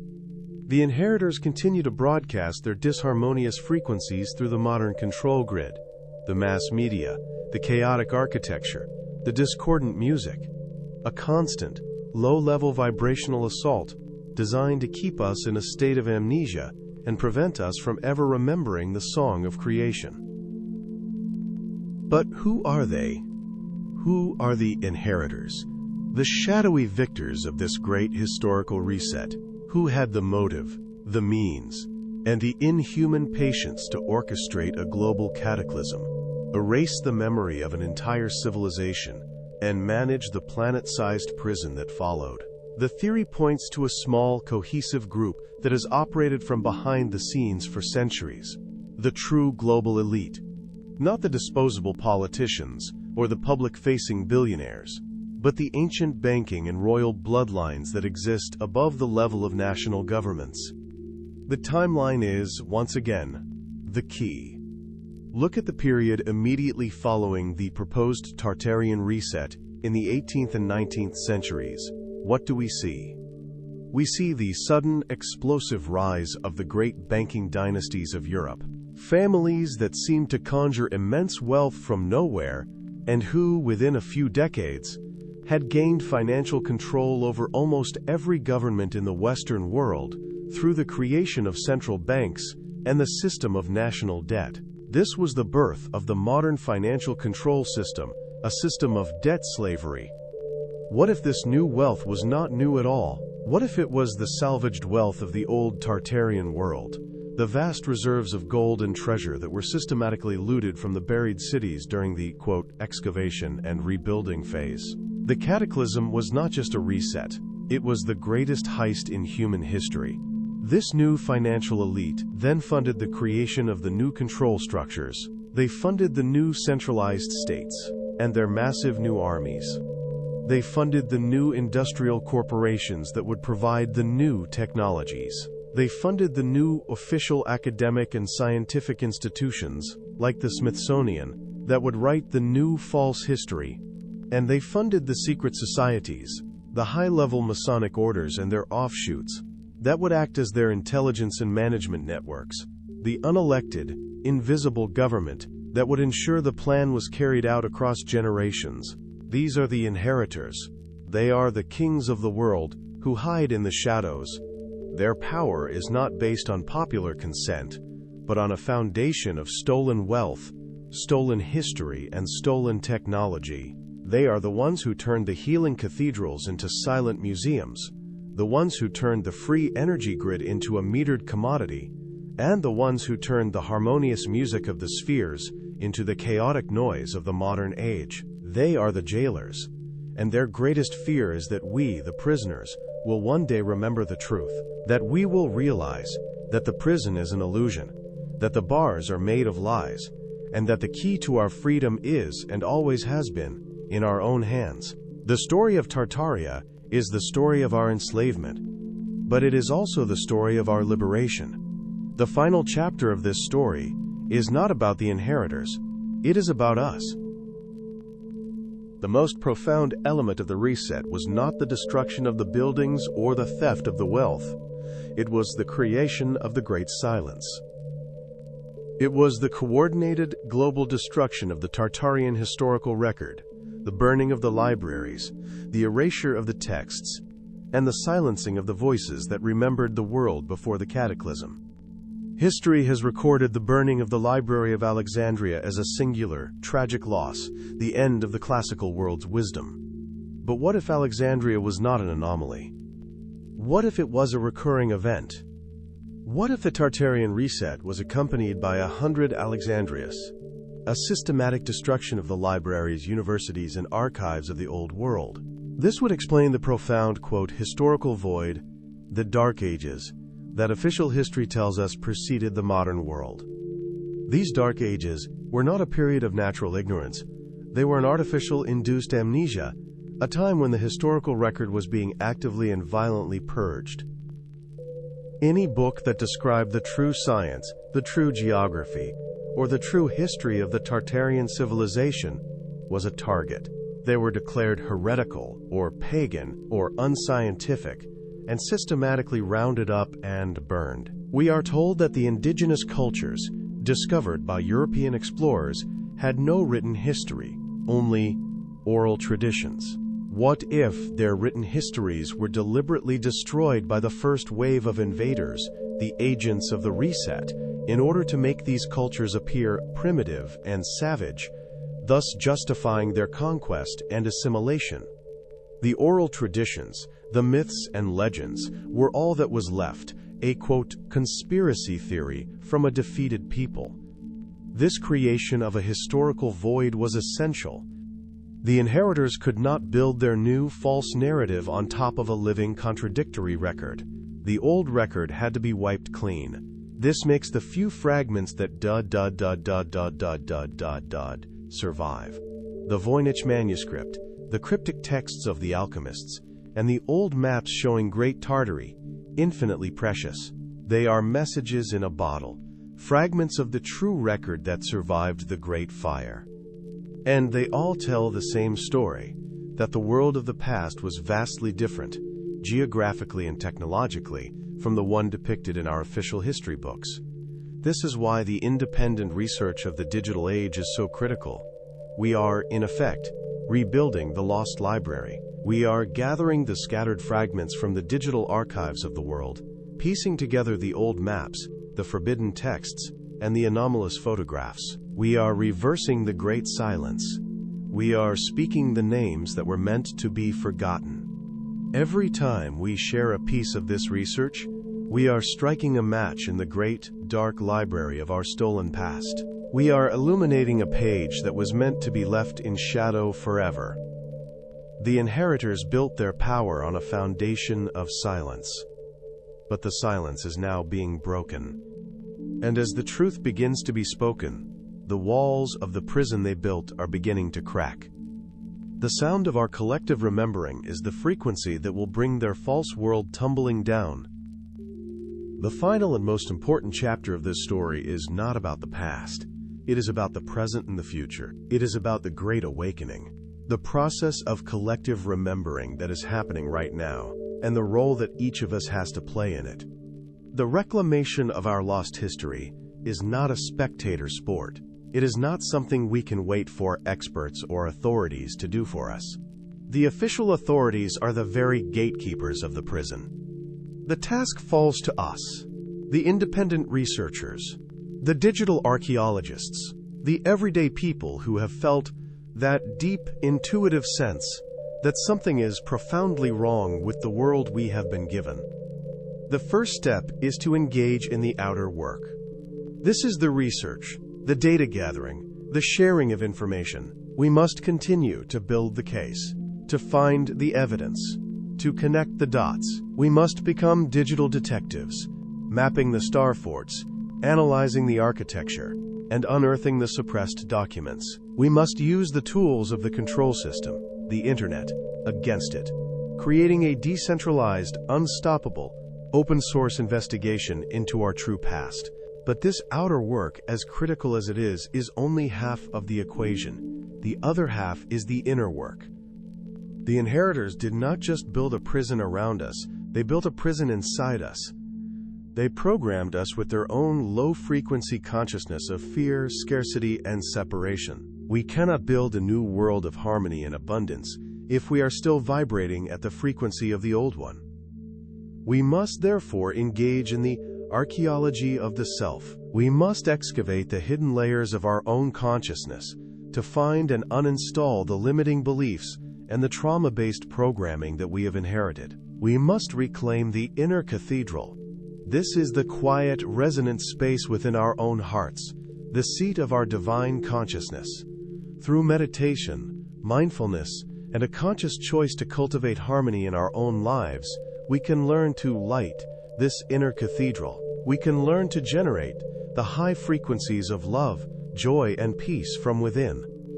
This is the true free energy technology. It is the power of the human heart to transform reality. As we do this inner work, our perception begins to change. We literally learn to see the world differently. The clues of the lost civilization, which were once invisible to us, suddenly become obvious. We begin to resonate with the harmonious frequencies of the old world's architecture, and they begin to speak, to underscore us. We develop an intuitive knowing that guides our research and our lives. This is the Great Awakening. It is the fusion of the outer and the inner work. It is the point where the search for the lost world becomes the creation of a new one. We are not just remembering Tartaria. We are becoming Tartaria. We are becoming the new generation of master builders, of frequency holders, of co-creators of a harmonious reality. This is the true meaning of the puzzle. It was never just about the past. It was always about the future. It was a catalyst, a hidden awakening code, left behind by the survivors, designed to activate at this precise moment in our history, to give us the keys to our own liberation. So we stand at the great crossroads of human history. The choice before us is clearer than it has ever been. We can continue to walk the path of the inheritors, the path of ignorance, scarcity, and control, a path that leads inevitably to environmental self-destruction and spiritual death. Or we can choose the path of Tartaria, the path of remembrance, abundance, and freedom, a path that leads to the reclamation of our lost science, our lost health, and our lost divinity. This is not a choice that can be made by a government, a corporation, or any external authority. It is a choice that must be made in every moment by each of us, individually and collectively. It is made when you choose to question the official narrative. It is made when you choose to share this information with a friend, even at the risk of being ridiculed. It is made when you choose to turn off the low-frequency noise of the mass media and listen to the high-frequency harmony of your own heart. It is made when you choose to create beauty in your own life, to cultivate harmony in your relationships, and to act with a love and courage that defies the fear-based programming of the old world. The inheritors, the shadowy elite, may seem to be all-powerful, but their power is a phantom. It is a castle of lies built on a foundation of our own forgotten power. It is a system that can only exist as long as we remain asleep, as long as we consent to our own enslavement. The moment we awaken, the moment we remember who we are, the entire edifice of control dissolves like a bad dream at dawn. The great cathedrals, the silent engines of the old world, are still standing. They are waiting. They are not just tombs of a dead past. They are wombs for a future waiting to be born. They are resonant amplifiers, designed to magnify the frequency that choose to broadcast. For centuries, they have been amplifying our collective frequency of fear, amnesia, and separation. But this is changing. A new song is rising. A new frequency is being broadcast by millions of awakened hearts around the world. It is the song of remembrance, the song of freedom, the song of the new golden age. This is the true great work. To join this choir, to add your own unique note to the symphony of awakening, to become a living, breathing part of the new planetary grid of light and consciousness. The final secret of Tartaria is this: the machine is us. The power is us. The architecture of the future will not be built of stone and glass, but of our own aligned coherent consciousness. We are the ones we have been waiting for. We are the descendants of the giants, and it is time for us to remember how to stand tall.